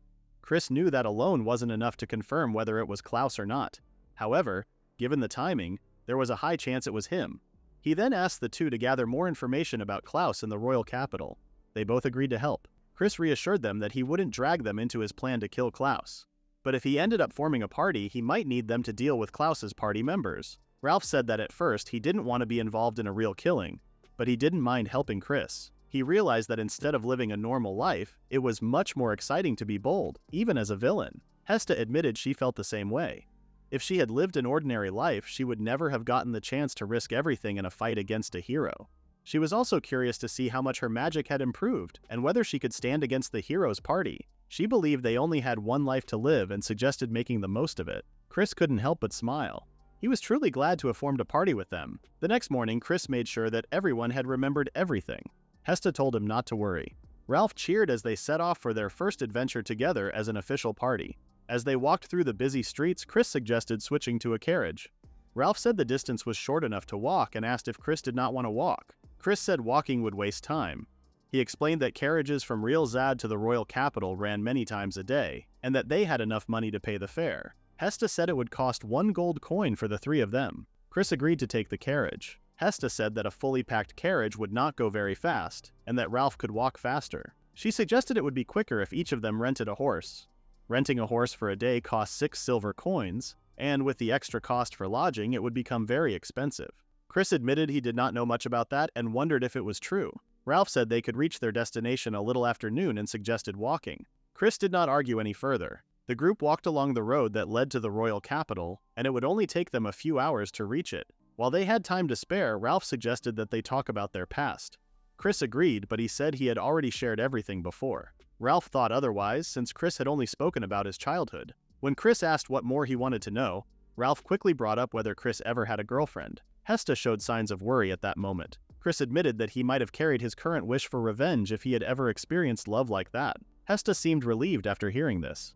In truth, Chris did not even have a close male friend. The old man at the fruit stall sometimes asked him to run errands, but Chris never considered that man a real friend. Both Ralph and Hesta looked away, as though they felt sorry for him. Chris went on to explain that most of his life had been filled with sword training. Even his free time was taken up by studying, reading, and writing. Other disciples may have trained, but his lessons were different and left him with almost no chance to spend time with them. He was forced to run longer distances and swing his sword far more than others. Despite that, his natural strength had been weaker than even Hesta's, which made his progress more unusual. Ralph realized that the story felt too heavy, as he had only hoped for a lighter topic. Chris then asked about their own experiences, wondering if either of them had ever been in love. Ralph admitted that he never had the chance, since he grew up in the alleys and survival always came first. Hesta said her life had been the same, filled with struggles and survival, leaving her no time to even think about romance. Chris thought about how he had never asked them before, since he already knew their pasts were heavier than his. He finally asked how long the two had been traveling together. Hesta said it had been since the orphanage was closed. Chris expected that to be a painful memory, but Hesta saw it differently. The place might have been called an orphanage, yet it was really a place where children were sold, so its closure was only natural. The other children had been rescued by soldiers and moved to another town. Hesta, however, believed her parents would one day return to Railzad, so she stayed behind on her own. Ralph's story was different. He had lived in a tent-like shelter with his mother and stepfather. A year before Hesta's orphanage closed, his mother disappeared. After that, he was left alone with his stepfather, who only had a home because his mother had bought it before she went missing. His stepfather spent his days drinking and often turned violent. Ralph could not fight back, so he began stealing just to survive. As Chris had suspected, their past carried even more weight than he imagined. About a year after Ralph began earning money by stealing, he failed a theft for the first time and returned home without a single coin. That was the day his stepfather injured him. Soon after, he met Hesta, who had just lost her home when the orphanage closed, and she helped him recover. It took a week before he could move again. Wanting to escape that kind of suffering, he decided to kill his stepfather and forced himself back home. Yet when he arrived, his stepfather was already dead. The man had relied on Ralph for a year and could not even last a week on his own. Ralph found it strange. Chris did not find it funny. Ralph never got his revenge, but he was freed from his stepfather. To thank Hesta for helping him, he began living with her. Chris believed they stayed together from that time on. Hesta explained they did not steal then, since Ralph could barely walk and she was not strong enough. While waiting for their bodies to grow, they earned money by polishing shoes and carrying luggage. They only returned to stealing after the Heaven's Blessing ritual ended. To escape poverty, Hesta began buying grimoires. One book cost as much as 2 platinum coins, so they had no choice but to steal. Ralph thought Hesta believed it was the end when Chris caught her. Yet she never expected that moment to change their lives. She cried endlessly. Ralph reminded her of their promise not to cry anymore. Still, she pointed out that he was crying as well. Chris had not known about their past. He believed that even if they were weaker than other adventurers in strength, they would never lose in willpower. He said it was not out of pity, but he was still glad to form a party with them. Soon after, the three of them reached their destination, the royal capital. Chris had heard it was 4 times larger than Railzad, yet the size still felt greater than he imagined. Ralph agreed since he had felt the same when he first came to the capital. Still, Chris doubted they could find blood in such a huge city. Hesta explained that she had already contacted an informant and even paid for information about blood. Chris also wanted to check Klaus's source, so he asked Hesta to connect him with the same informant. She agreed and suggested leaving Ralph with blood while they went together. Ralph was startled that they would not even stay with him during the surgery. Hesta said that even if they watched, they could not do anything and it would only waste time. Ralph called them heartless, and asked at least for some encouragement. Chris found it odd how fragile his will seemed. Ralph admitted in embarrassment that things often went poorly for him, but thanks to Chris, he no longer felt as hopeless as before. Chris doubted this, especially since Ralph was whining and complaining again. In the end, Ralph accepted that he would undergo the surgery on his own. The three then wandered through the alleys of the royal capital, paid for information, and followed the directions until they reached the dark slums. They noticed many kinds of people there, even beastkin. After some time they arrived at their destination. Inside, sick people stood in line waiting for help. Hesta guided the group into a room where Mr. Blood was busy tending to someone injured. She greeted him, saying it had been a while. When Blood recognized Hesta, he looked happy to see them again. He felt excited about doing the surgery and asked if he was really being allowed to handle it. Hesta confirmed that they came for that reason and had already prepared the money. Blood thanked them for the trust and quickly went off to make his preparations. He shouted at the other patients, telling them he was closed for the rest of the day. From the way things sounded, Chris thought this doctor might be impressive. Yet it had been a long time since he had met someone so unworthy of trust. Blood apologized for the dirty place, but still asked the patient to come in. Before starting, he requested the payment first. Chris told Hesta to wait since the money seemed to be the doctor's priority. Hearing that, Blood suddenly snapped and said it was not what they had agreed on. Chris responded in a blunt way, saying he disliked that kind of attitude. He reminded him that the money was meant to be a success fee and was supposed to be paid only after the surgery. If the doctor could not accept that, then the deal would be considered void. Blood protested, saying he had already made his preparations. Chris remained firm, making it clear that no payment would be given unless the surgery was completed. The doctor refused to accept what he saw as a one-sided demand. When Chris decided to walk away and urged the others to leave, Blood quickly asked them to wait. As they turned back, they saw him already kneeling on the floor, begging them to allow at least one condition from his side. Chris then asked Ralph what they should do, since he was the one who needed the surgery. Ralph answered that they should accept Blood's help. He admitted the man looked suspicious, but he believed Blood would do things properly because of the money involved. He was also certain the doctor would succeed with the surgery. Chris agreed and chose to postpone meeting the informant. He stayed to watch over the procedure, not wanting to risk any strange tricks from Blood. Ralph expressed his thanks to him. That night, the three of them walked around to find a place to sleep. Ralph and Hesta pointed out cheaper inns, but Chris did not want to stay in one. He chose a fancy hotel instead. From the way it looked, Ralph and Hesta knew it would cost a lot. Chris said that being expensive was fine. He reminded them they had plenty of money. If they stayed in a cheap inn and their things were stolen, it would not just be a loss, but a disaster. Ralph agreed, so Chris led them inside. Ralph and Hesta were stunned as they saw the costly furniture around them. A receptionist greeted them and asked if they had a reservation. Chris said they did not and asked if there were any rooms available. The receptionist confirmed and asked what kind of room they wanted. Chris admitted it was their first time there and asked for the cheapest room for 3. The receptionist then asked how long they planned to stay. Chris apologized for being careful with money and asked the price per night first. The receptionist also apologized for not telling earlier and explained that one night with breakfast cost 1 gold coin. Ralph and Hesta were shocked by the price. Chris still booked the room for 3 nights. Ralph cried out in disbelief, but Chris quickly told him to stop. An employee then showed them the way to their room and offered to carry their bags, but Chris refused. The trio reached their room. Ralph and Hesta looked around and felt amazed by what they saw inside. The bed felt soft and fluffy, and the view from the window showed a scene that looked beautiful. Chris thought about whether this place was really the cheapest option. He also believed they all worked hard, so he wanted them to treat this as a small reward. Once they returned to Realzad, he reminded himself that they would train again and earn more money. For now, while they were in the capital, he wanted them to take things a little easier. Ralph agreed, but he and Hesta had their own thoughts about it. Hesta realized she had never truly rested in her life and was unsure how to start. When she brought it up, Chris also thought about how he had not really taken it easy either. For the moment, they decided to relax and let themselves enjoy the break. Ralph then suggested taking a shower, which Hesta also supported since a warm bath felt refreshing after long days. They often had no chance for proper baths and only wiped themselves with wet towels, so this felt much better. Chris believed this was already far better than the ruined house they had stayed in before. He imagined that once they reached silver rank, they might be able to move their base somewhere better.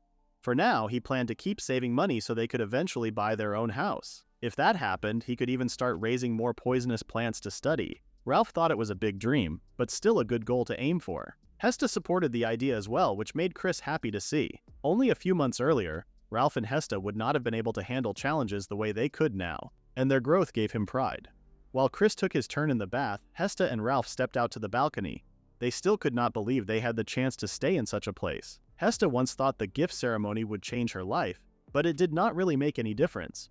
What truly changed their lives was when Chris became part of them. As Ralph thought about it, he remembered the time he robbed Chris in the past. The memory made Hesta's chest ache a little. Ralph believed Chris would probably tell them not to worry, but deep inside he swore he would pay him back one day. From that moment he accepted Chris as someone to live beside. Hesta, on the other hand, promised herself that she would live only for Chris. Ralph admitted to himself that he felt embarrassed about saying this to Chris. Yet he was already prepared to devote his whole life to him. No matter what happened, he would stand by Chris to the very end. Hesta felt the same way, so she thought there was no need to say it out loud.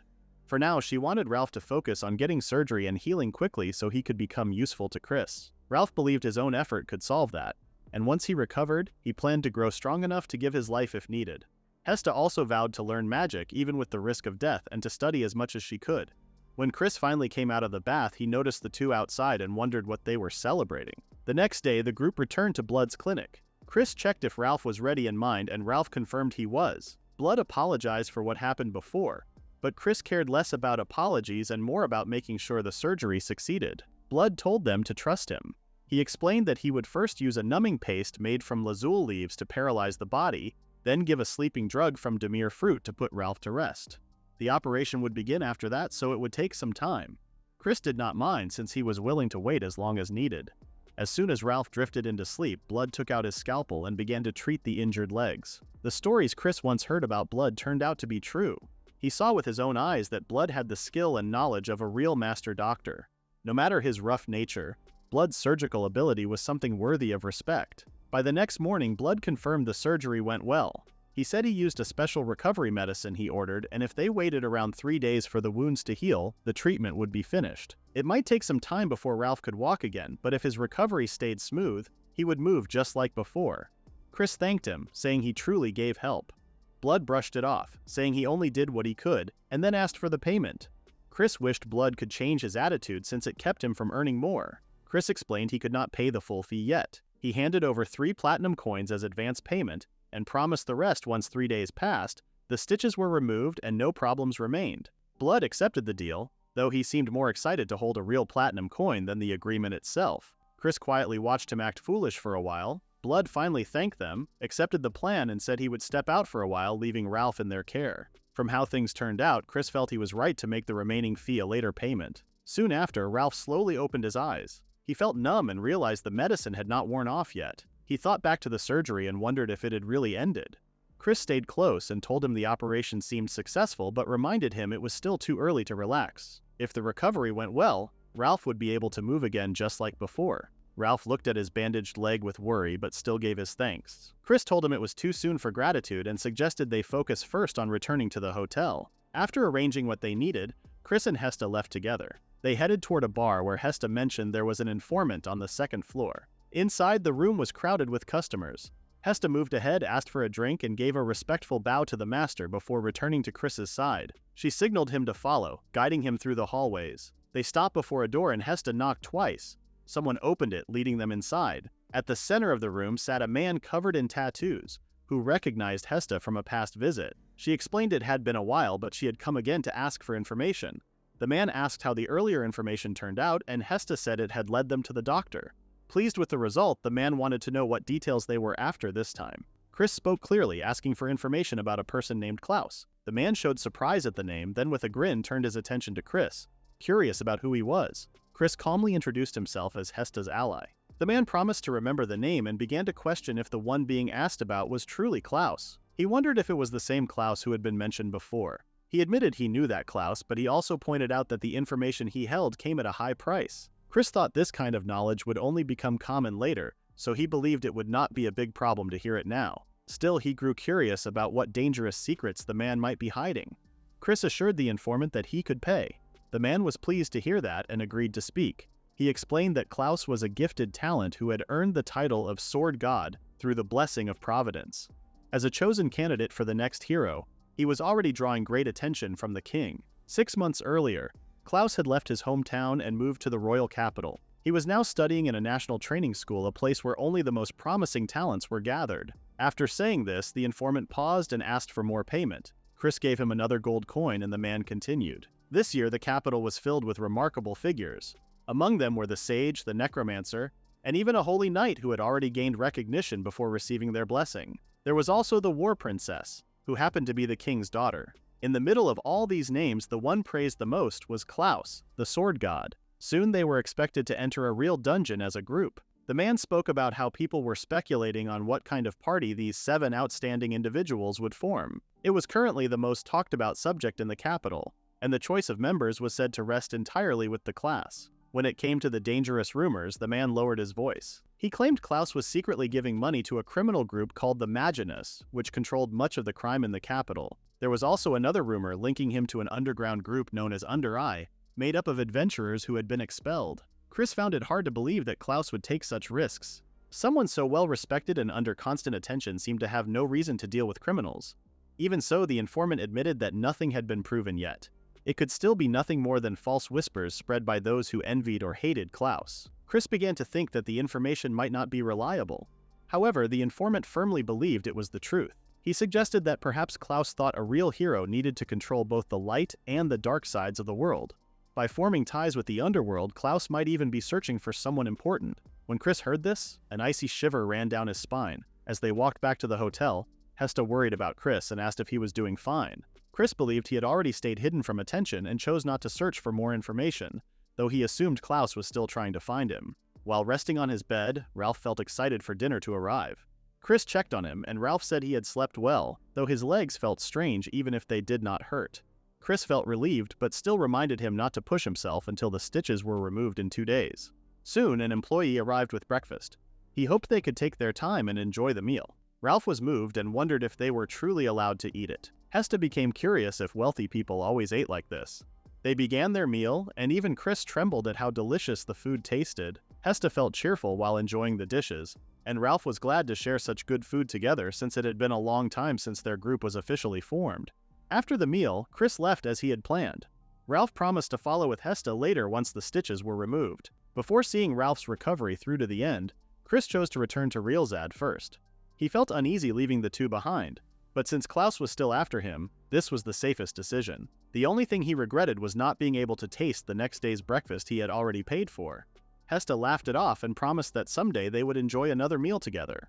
Ralph agreed, saying that if it could be traded for his life, it was still worth it. He grinned and playfully mentioned that they would eat Chris's share with delight. With that, Chris left the hotel in frustration.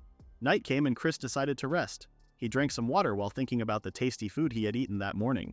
Since both the night stay and the big breakfast only cost 1 gold coin, he started to wonder if the ability test, which also cost 1 gold coin, was too expensive. He believed it was because the priest had already been surprised that he kept asking for his ability to be checked. Suddenly, a knife was pressed against Chris's neck. A hooded figure ordered him to stay quiet and warned that they would be the one asking questions. If Chris lied, they would cut his throat. The figure wanted to know why he had been investigating Klaus. Chris already knew Klaus was involved. Even though he had left the royal capital early, his movements were still followed. And in the end, he was caught. If the person in front of him did not understand the reason for his search, then Chris thought he might calm the situation. He raised his hands to show he meant no harm. He admitted he had been looking into Klaus but explained it as something natural, like an older brother worrying about his younger one. Chris then noticed the stranger's blade glowing faintly with magic. He could not tell what kind of magic it was, but he suspected it might reveal lies, so he decided to stay truthful. The hooded stranger asked if Chris was really Klaus's brother. Chris repeated that he was, and the stranger realized he spoke the truth. The knife was lowered, and Chris was told to reveal his face. Looking closer, Chris saw the figure was a man. After hearing his claim, the man studied him more carefully and saw the resemblance, even sensing his hidden ability. From this, Chris believed the man was highly skilled. Then Chris felt something strange. He remembered seeing a slim young man sitting alone at a bar the other day, and earlier that morning he had passed by an old woman near the capital's gates. Now, the unshaven man standing before him wore the same ring on his finger and the same inner clothing visible at the sleeves. Even the shoes matched. Realizing this, Chris grew certain those different people were actually the same person. The man was startled but soon laughed. He admitted Chris was right and said he never expected Chris to notice. He added that he now found Chris unpleasant. Before Chris could react, the man's form began to shift. His rough features melted away, and in moments he turned into a black-haired young woman. She confirmed that the old woman, the slim man, and the unshaven man had all been her disguises. Chris grew suspicious and wondered who the girl was and why she had been following him since the capital. She laughed and explained that she did not even know him, so she had no reason to follow him around. It just happened that they were using the same informant and both looked into the troubling rumors about Klaus. She revealed that she planned to stop anyone who tried to harm Klaus. Chris then realized their meeting at the bar had only been a coincidence, and that her focus was Klaus, not him. When she observed him more closely, she became convinced that Chris truly was Klaus's brother. It was also the first time she had met someone who could see through her disguise magic. She felt amazed by how strong Chris's natural talent was for his work. Chris introduced himself as a simple peasant. She became confused at first, then found it so strange that she laughed. To her, it seemed odd that while the younger brother held the title of sword god, the older brother lived as an ordinary farmer. She said she meant no harm, yet she laughed so much that her stomach ached. Chris could not even decide whether he should be angry or not as he watched her. The girl eventually apologized, though she still struggled to hold back her laughter. Chris admitted that he no longer cared since he had grown used to being ridiculed. She grew serious and told him she did not truly wish to insult him. Still, she believed it must have been painful for him to be compared to a younger brother who became the sword god. She thought Chris had carried a heavy burden since receiving his blessings. Chris agreed, then finally gave his name and asked for hers. She introduced herself as Meal Clifford Ethex and explained that she studied at the same school as Klaus. She admitted her blessed profession was sage, though she said she did not mean to brag. Chris assumed she was part of Klaus's party and thought she was watching over him to keep away unwanted trouble. But Meal confessed she was not a member yet. She believed if she drove away the bothersome people around Klaus, he might invite her into his group. Meeting Klaus's older brother felt like a better outcome to her. Chris understood that the choice of party members rested with Klaus. He smiled warmly and promised to tell Klaus about her, even recommending her as a companion. Meal blushed and asked if it was still all right even after she had once nearly harmed him. Chris accepted it, since he believed she had only acted with Klaus's safety in mind. To him, Meal was someone trustworthy enough to entrust his younger brother to. She thanked him and apologized again for laughing earlier, and she truly looked regretful. Chris told her he did not mind, but he asked for a favor in return. He wanted her to deliver a letter to Klaus, which included his personal recommendation. Meal felt grateful and promised never to forget such kindness for the rest of her life. After Chris handed her the letter, she thanked him once more and left the forest. Chris quietly watched her go, and a cunning smile spread across his face. On her way, Meal giggled while holding the sealed letter. She never imagined she would receive a direct recommendation from Klaus's older brother. The man known as the Sword God was destined to leave a mark in history, and being close to him would bring her great advantage. A person with the sage profession was rare and highly valuable, so she thought her chances of being chosen were already high. With Chris's letter, she believed her chances of joining Klaus's party grew even stronger. Later at the academy, Meal went to Klaus's dorm and greeted him. Inside, Klaus was speaking with a hooded figure. The sight made Meal uneasy, but she still explained that she came with a letter. She even hinted that the hooded figure should leave first, yet Klaus refused. He said his guest had arrived earlier, and if her business could not be shared in front of others, then she should return another time. Meal could not believe what she was hearing. In her eyes, the hooded figure clearly belonged to the underworld. Klaus did not even try to hide his connection, and still he placed them above her. A sage. If Klaus had not been the sword god, she would have stayed far away from people like that. Trying to keep her composure, Meal said she would continue and then handed him the letter. Klaus looked puzzled and asked about its source. Meal explained only that it was entrusted to her and urged him to read it. Klaus opened the letter, read the contents, and slowly rose to his feet. His expression darkened. He suddenly called out Meal's name, reached forward, and gripped her neck. With anger, he demanded to know if she had just met Chris. Shocked and unable to breathe, Meal was left in complete confusion as his hand tightened around her throat. Meal suddenly started coughing after she got dropped to the floor. Klaus angrily demanded to know why she had brought him the letter. As she looked at the torn pieces of paper, she wondered what had been written inside. She remembered that Chris was Klaus's brother, so she had spoken with him for a while. But Klaus believed she was pretending not to know anything. He looked at her with disgust and called her a filthy pig. He warned her never to show her face to him again. Meal froze when she heard him call her a pig. She wanted to explain that everything was a misunderstanding, but she stopped the moment Klaus's blade came to a halt just in front of her neck. Her eyes widened in fear. Klaus ordered her to leave if she wanted to stay alive. He also warned that if she ever mentioned Chris again, he would hunt her down and make sure she died. After she was thrown out of Klaus's room, Meal could not understand what had happened. She had believed meeting Klaus's brother would strengthen her position, but everything had turned out the opposite way. For a moment she wondered if Chris had only pretended to be Klaus's brother, but their faces looked far too similar for that to be true. She then realized the letter must have contained something that ruined her reputation. She regretted not reading it before giving it to Klaus. Even though she had failed to kill him, she felt she did not deserve to be treated that way. At that moment she accepted that the two boys truly were brothers. She could not believe that an ordinary farmer had dared to stand against a siege. She swore that Chris would regret what he had done to her. Meanwhile, Ralph and Hesta safely returned from their mission. Chris was happy to see that both of them were doing well. He checked on Ralph's injured leg, and Ralph explained that it had healed without any problems. The stitches had been removed, and Brad had said that with rehabilitation he would be able to walk normally again. Chris believed the first priority was helping Ralph recover his ability to walk. Ralph agreed. He said that once he could move properly again, he would start taking on quests and asked Chris to use him whenever he needed help. Chris planned to do exactly that. Hesta smiled as she watched the two of them. Hesta then asked what their plan would be moving forward. Since Ralph could not take any requests for a while, she said she would handle them alone. Chris agreed. He said that with her skills, Hesta could easily complete bronze rank quests by herself.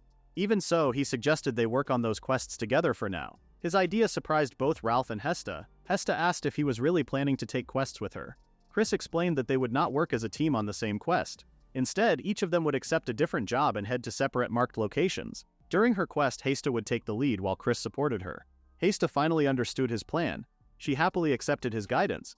Ralph became jealous and said he wanted to get back to taking quests as soon as possible. Chris reminded him not to rush because pushing himself too hard would only make things worse.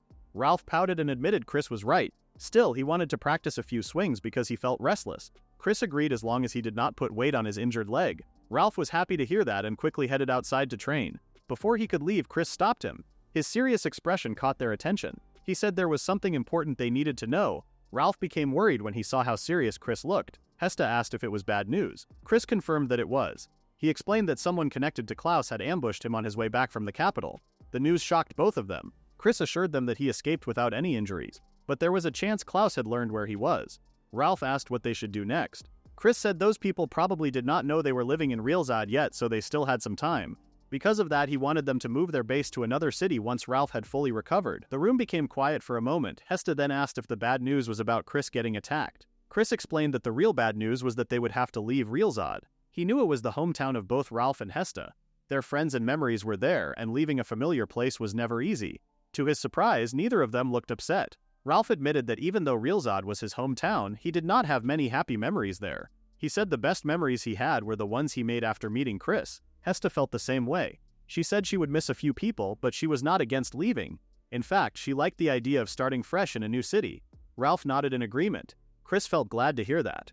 Ralph then asked if he had already chosen a place. Chris said he had a good idea for their next base. He admitted it was another selfish choice, but he wanted to stay somewhere with plenty of information about poisonous plants. Ralph said that worked for him and left everything to Chris. He planned to focus on fully recovering his leg. Hesta also offered to help with research or anything else they needed. She told Chris to let her know whenever he needed help. Chris said that would make things much easier. The three spent the next few days completing requests and training together. Ralph practiced his sword swings every day. At the same time, Chris and Hesta completed requests while gathering poisonous plants whenever they had the chance. After a month of preparation, the old man Ruggins learned that the three were ready to leave. Chris explained that they had spent the past month getting ready and that Ralph's leg had fully healed. To prove it, Ralph ran around the shop without any trouble. He happily showed how fast he could move and said his leg no longer hurt. Chris apologized for the noise, but Ruggins only laughed. He said it did his old heart good to see Ralph full of energy again. He wished Ralph the best on his journey, and Ralph answered with a wide smile. Ruggins then turned to Hesta and said he had something for her. He placed a staff on the counter and explained that it had once belonged to his parents. Since he had never been able to sell it, he wanted her to accept it as a farewell gift. Hesta asked if he was really sure she could have something so valuable. Ruggins told her not to worry. He believed it was better for the staff to be used than to sit around collecting dust. Hesta accepted the staff with a smile. She thanked Ruggins and promised to take good care of it. Seeing her so happy made the old man smile as well. After finishing their shopping, the three said goodbye to Ruggins. He asked them to visit from time to time while he was still around. Chris promised they would come back. He also said they would bring souvenirs and repay him for the staff someday. Ruggins laughed and said he would be waiting. Later at the church, Chris visited Priest Graham. Graham noticed Chris was carrying a lot of luggage and asked if something had happened. Chris explained that his team was leaving the city. He said he came to say goodbye and get one last ability check. Graham looked surprised, but he said he understood. He admitted he would miss all of them. Chris joked that Graham was only talking about the money they brought to the church. Graham quickly explained that the money went to the higher officials in the church. He said he truly meant he would miss them. Chris said he knew and was only teasing. The two shared a laugh for a moment before Graham became serious. He apologized first and asked if he could speak honestly. He admitted he had been unsure whether to tell Chris, but a notice had arrived from the bishop in the capital a few days earlier. It ordered every church to report anyone named Chris as soon as they appeared. Chris was shocked. Graham quickly pointed out that he had not reported him. He believed the notice was about Chris, and apologized if he had crossed the line by telling him. Chris thanked him instead. He had not expected the church to be working with Klaus as well. He then asked if this kind of order happened often. Graham said it was the first time he had ever seen something like it. Chris asked how far the notice had spread. Graham admitted he could not be certain, but he believed every city near the capital had received the same order. That meant if Chris traveled toward one of the other 3 great cities, the notice would probably not have reached those places yet. Chris realized he now owed Graham a favor. He asked if Graham would get into trouble for warning him. Graham said he would be fine. He believed that one missing report or a small mistake during a casual conversation at a tavern would not cause any problems. After that, Chris left the church. He felt grateful that Graham had been the priest assigned to this city.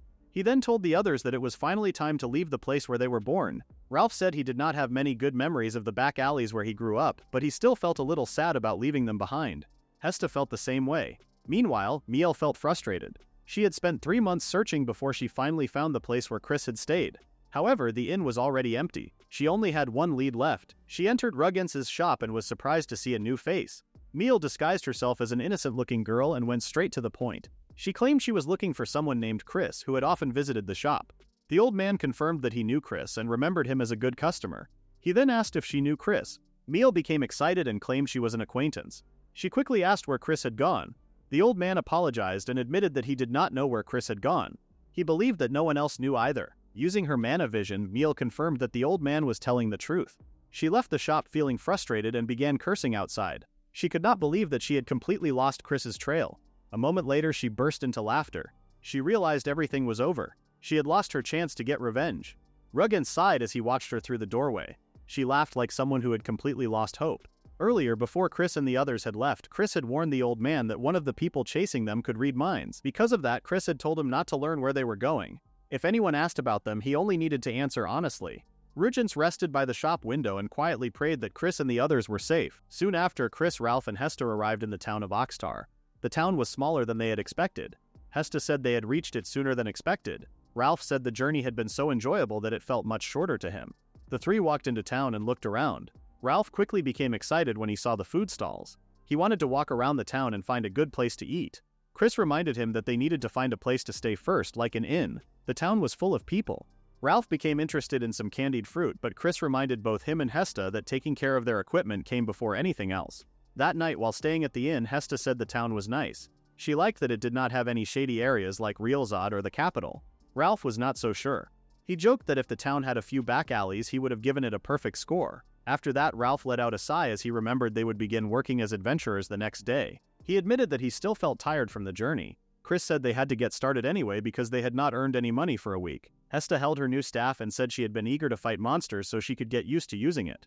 Ralph admitted that he was also excited to take on quests now that his body could move freely again. Chris wanted both of them to get used to Hesta's new staff and Ralph's restored body before working their way up to silver rank as quickly as possible. The 2 agreed.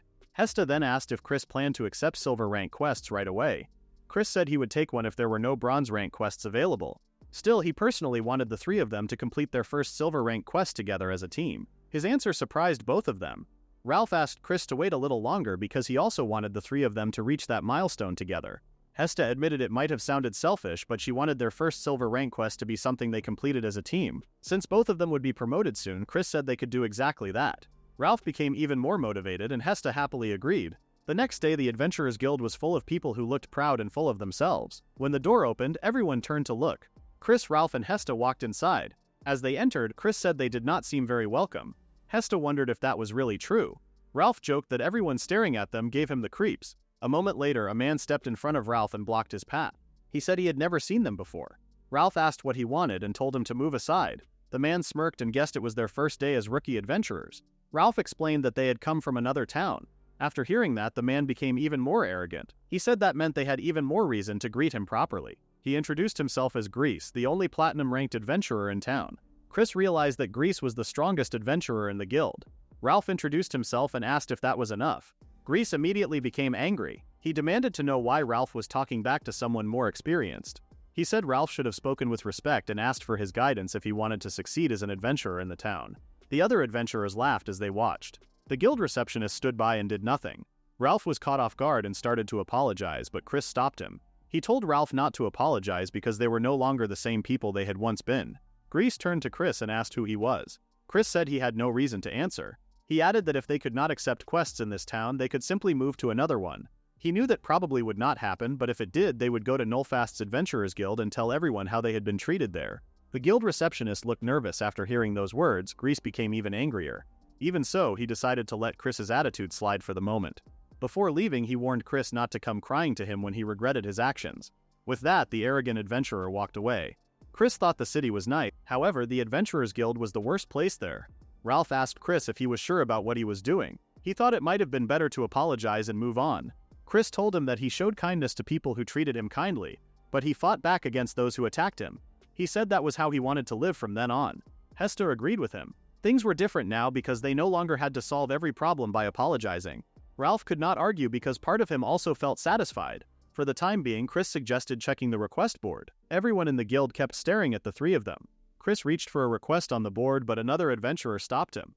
The man with slanted eyes claimed he had been about to take that quest. Chris stared at him without saying a word. He then noticed Grease watching from a distance with a smug smile as if he ruled the place. Chris realized the adventurers in the guild were only following Grease's orders. Chris told the man to let go of the request, and he would forgive him. The adventurer answered with the same words. He said he would let Chris off if he quietly handed over the request. Chris realized there was no other choice.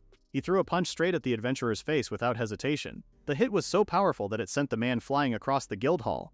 Grease smirked. He shouted that Chris had attacked first and ordered everyone to stop the trio from escaping. Chris fought the other adventurers with his fists. Ralph also fought back. Hester used her small size to avoid the attacks as the fight broke out all around her. When she finally got angry, she fired a fireball at the floor as a warning. The blast frightened many of the adventurers, but some of them still kept fighting. In the end, Chris, Hester, and Ralph were the only ones left standing. The rest of the adventurers lay unconscious across the floor. Grease clicked his tongue in disappointment. After the fight, Chris, Ralph, and Hester walked out of the guild.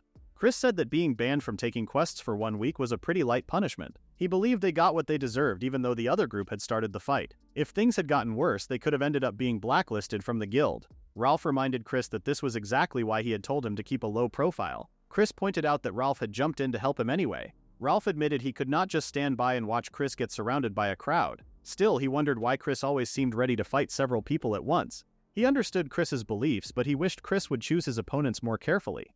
Grease was the only platinum-ranked adventurer in the town and held the highest position in the guild. Chris had always believed he could easily defeat anyone below gold rank. However, after the fight, he realized he was still much weaker than he thought. Putting that aside, Ralph asked Chris what he planned to do since he could not accept any quests for the time being. Chris said he planned to stay in the nearby forest. Ralph worriedly asked if he was going to eat poisonous plants again. Chris explained that it was the only way he knew to become stronger. He planned to leave the next day, so the suspension worked out well for him. After hearing that, Ralph realized Chris did not seem sorry about what had happened. Since Ralph and Hester had only stepped in to stop the fight, they did not receive any punishment. Chris told them to keep accepting quests as usual and continue working toward higher ranks. After the fight, he believed those adventurers would not bother them for a while. Hester said she understood, but she asked what they should do if those people caused trouble again. Chris said he would go with them whenever they accepted quests.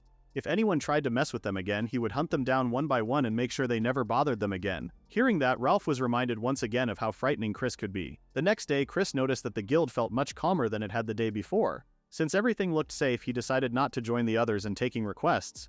Instead, he said he would head out on his own. If anything happened, they could find him in the forest he had marked on the map. Hester said she understood, and Ralph reminded him to be careful while gathering plants. Chris soon visited a potion shop, where a cheerful young woman welcomed him. He had already bought most of the camping supplies he needed, but he still wanted to stock up on recovery potions and food. Since it was his first time there, he asked if the shop owner was around. The young woman happily told him that she was the owner. Chris had not expected that and quickly apologized. He then asked if the shop had an alchemist. The owner confirmed that it did. She proudly said that despite how she looked, people called her the best alchemist in Oxstar. Chris asked if there were any other alchemy shops in Oxstar. The owner paused and wondered if there were. Chris then realized that her shop was called the best simply because it was the only alchemy shop in town. The owner froze for a moment before saying that small details like that did not matter. She then asked what he wanted to buy. Chris had started to think the owner seemed a little suspicious. Even so, he told her that he wanted a recovery potion. The owner searched through her stock and happily said she had exactly what he needed. She took out a bottle and asked him to try it.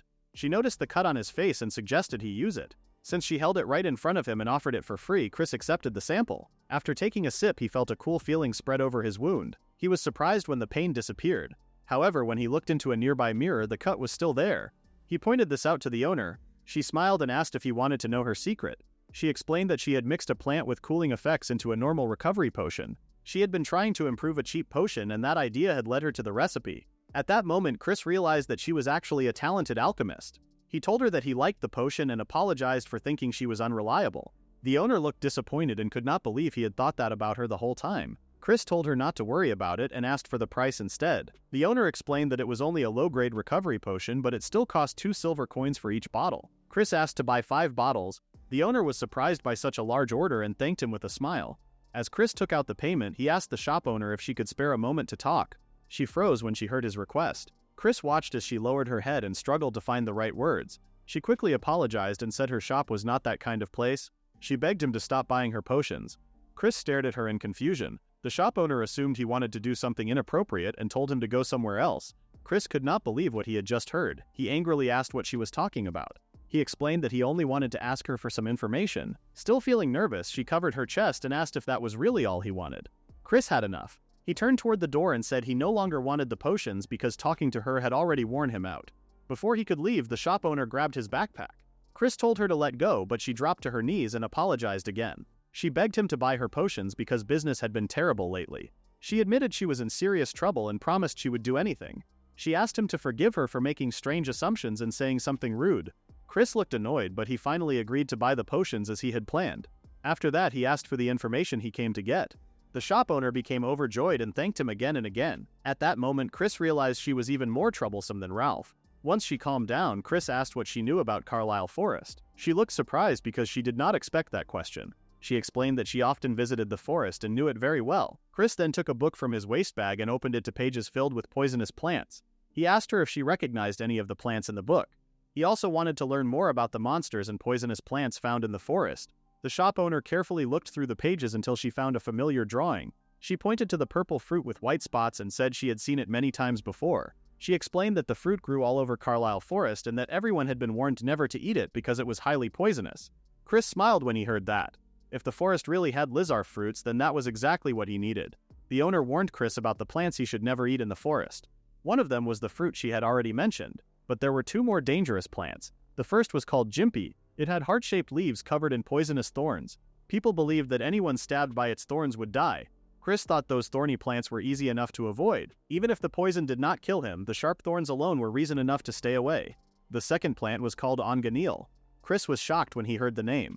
It was also known as the death apple. The owner nodded, surprised that he already knew about it. She explained that it was an apple-like fruit that grew on trees. It was extremely poisonous, and people believed no one should even go near it. Because of its deadly nature, it became widely known as the death apple. Chris had not expected to learn something so important. In the Wanderings of botanist Otto, the death apple was described as a fruit with incredibly powerful poison. Otto believed that such a deadly poison might hide an amazing power. The fruit was also known to be different from one tree to another. Some death apples were said to greatly increase a person's hidden abilities, while others might have effects similar to skill fruits. Otto's notes about this forest never mentioned that the death apple grew there. Chris realized he had been very lucky to discover this information. Wanting to learn more, Chris asked the owner where the onganil usually grew and what kind of place it preferred.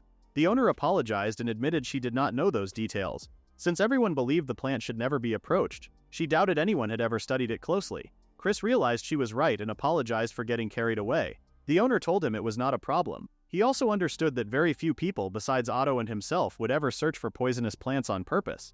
Just then the owner remembered that he also wanted to know about the monsters living in the forest.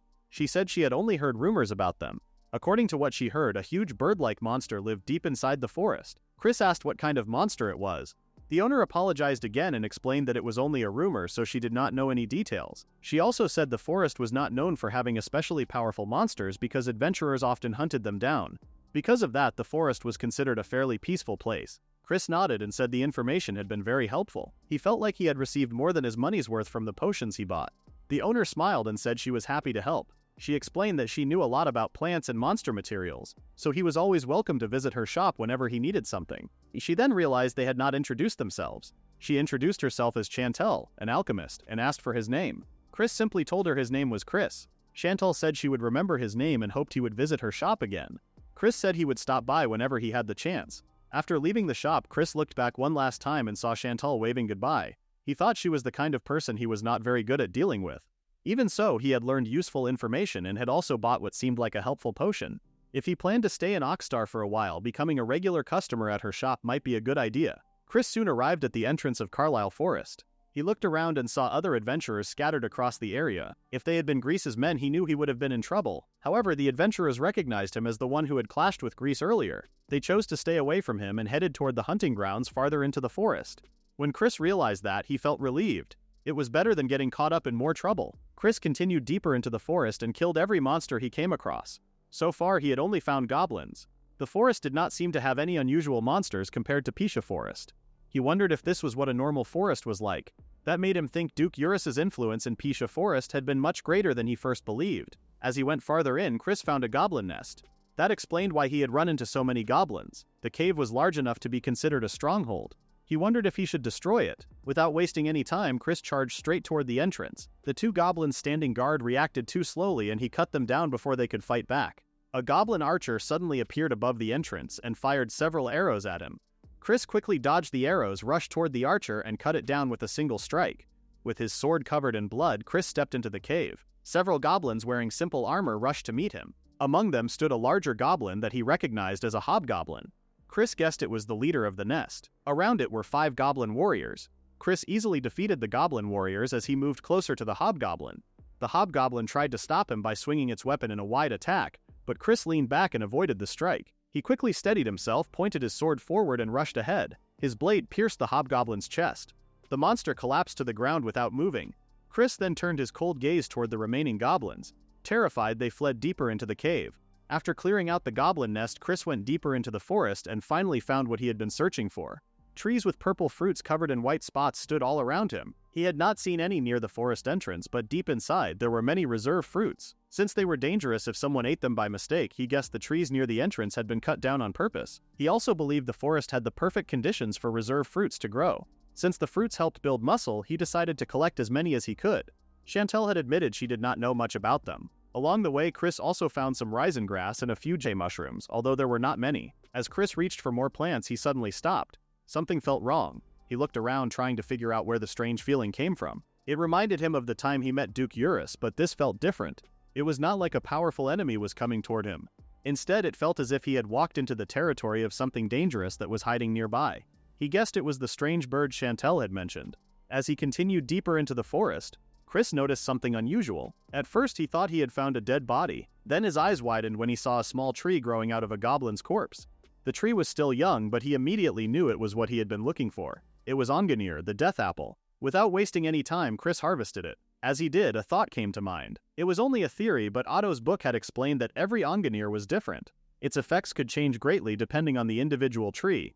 Looking at the one in front of him, Chris realized it had grown by using the goblin's corpse as its host, absorbing its nutrients to survive. That meant the differences between each Onganir might depend on the creature it had grown from. If it had grown from something much stronger like Duke Eurus, its effects could have been completely different. Chris still did not know anything about the Onganir's ecology. If it turned out to be a parasitic plant instead of a poisonous one, he could have been in serious trouble. Even though he was immune to poison, that immunity probably would not have protected him from parasites. Chris soon returned to the inn. Hesta and Ralph were relieved to see that he had come back safely. Chris asked if they were both doing well. Hesta confirmed that they were. Ralph explained that after the first day, Grease and his Gons had not bothered them again. Hesta then asked Chris if he had discovered anything. Chris hesitated before answering. Before he could respond, Hesta happily announced that she had been promoted to silver rank. Chris was not surprised that she had finally ranked up after spending so much time in Ralzad. However, he had not expected her to reach silver rank so soon. He congratulated her on the achievement. Hesta thanked him and said she owed it to his help. Chris told her there was no need to thank him because she had earned the promotion through her own hard work. Chris then turned to Ralph and asked how he was doing. Ralph admitted that it would probably take him a little longer to rank up. After spending time in rehabilitation, he felt that he had fallen far behind Hesta. Chris understood and told him not to worry. He encouraged Ralph to keep taking requests at his own pace and reminded him that there was no reason to rush. Chris then asked if there was anything else to report. Ralph said there was nothing new besides Grease and his Gons leaving them alone. Chris accepted the report and asked Hesta to continue helping Ralph until he reached the next rank. It was then time for Chris to give his report. Chris wondered where he should begin. He explained that he had become friends with an alchemist before spending most of his time in the first forest. The alchemist was a young woman who owned a shop and was about the same age as them. She had a difficult personality, but she did not seem like a bad person. Chris planned to introduce her to them someday, and Ralph said he looked forward to meeting her. Ralph then asked about the forest. Chris said it was still too early to decide if it was good or bad. He explained that the forest near Ralzad had a fair variety of poisonous plants, but there were not many monsters. Because of that, the area stayed quiet, making it easier to gather plants. The forest near Oxtar was very different. It was filled with monsters, and there were many more kinds of poisonous plants. Even so, Chris believed things were going well. With the help of the Death Apple, he thought he could become much stronger in this new forest. The others became curious and asked what the Death Apple was. They wondered what kind of fruit or plant could have such a dangerous name. Chris searched through his backpack and took out a small bag that held the fruit. He explained that rumors claimed people could die just by getting close to it. Ralph immediately panicked and questioned why Chris had brought something so dangerous back with him. Chris explained that he had observed it for an entire week. Based on what he had learned, the Onganir fruit itself was safe to approach. The real danger came from the Onganir flower, which released poisonous seeds. Anyone who breathed in those seeds died almost immediately. After the victim died, the plant took root inside the person's heart. It then grew by absorbing the blood and flesh of the corpse. Chris believed that was how the plant survived and reproduced. Ralph felt nervous and kept his distance. He asked Chris to handle the plant with great care. Chris said he understood. He explained that he would only touch the plant in places where no one else was around. Curious, Hesta asked what kind of powers the fruit had. Chris admitted that he still did not know. However, he believed there was a chance he could gain a skill from it.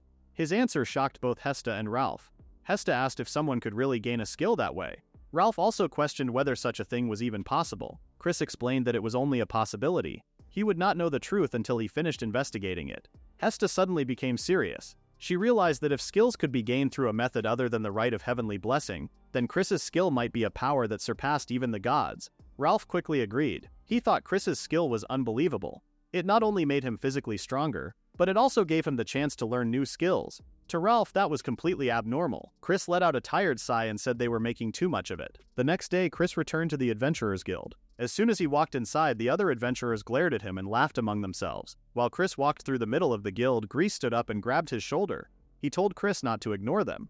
Chris looked back at him with a cold stare and told him to keep his hands off. Grease pretended to be frightened and mocked him. He kept urging Chris to hit him. Chris felt his annoyance growing. He was glad he had asked Ralph and Hesta to stay behind at the inn. Before the situation became worse, one of the guild receptionists stepped in. She told both of them to stop and not cause trouble inside the guild. Grease turned toward the receptionist and glared at her. He called her Akira and demanded to know who she thought she was to speak to him that way.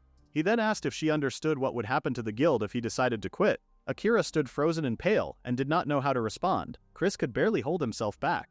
For a moment, he thought this was the perfect chance to get rid of Grease. Since he would be protecting someone, he believed he would not be treated as a criminal. Just then, another voice echoed through the guild and ordered everyone to stop.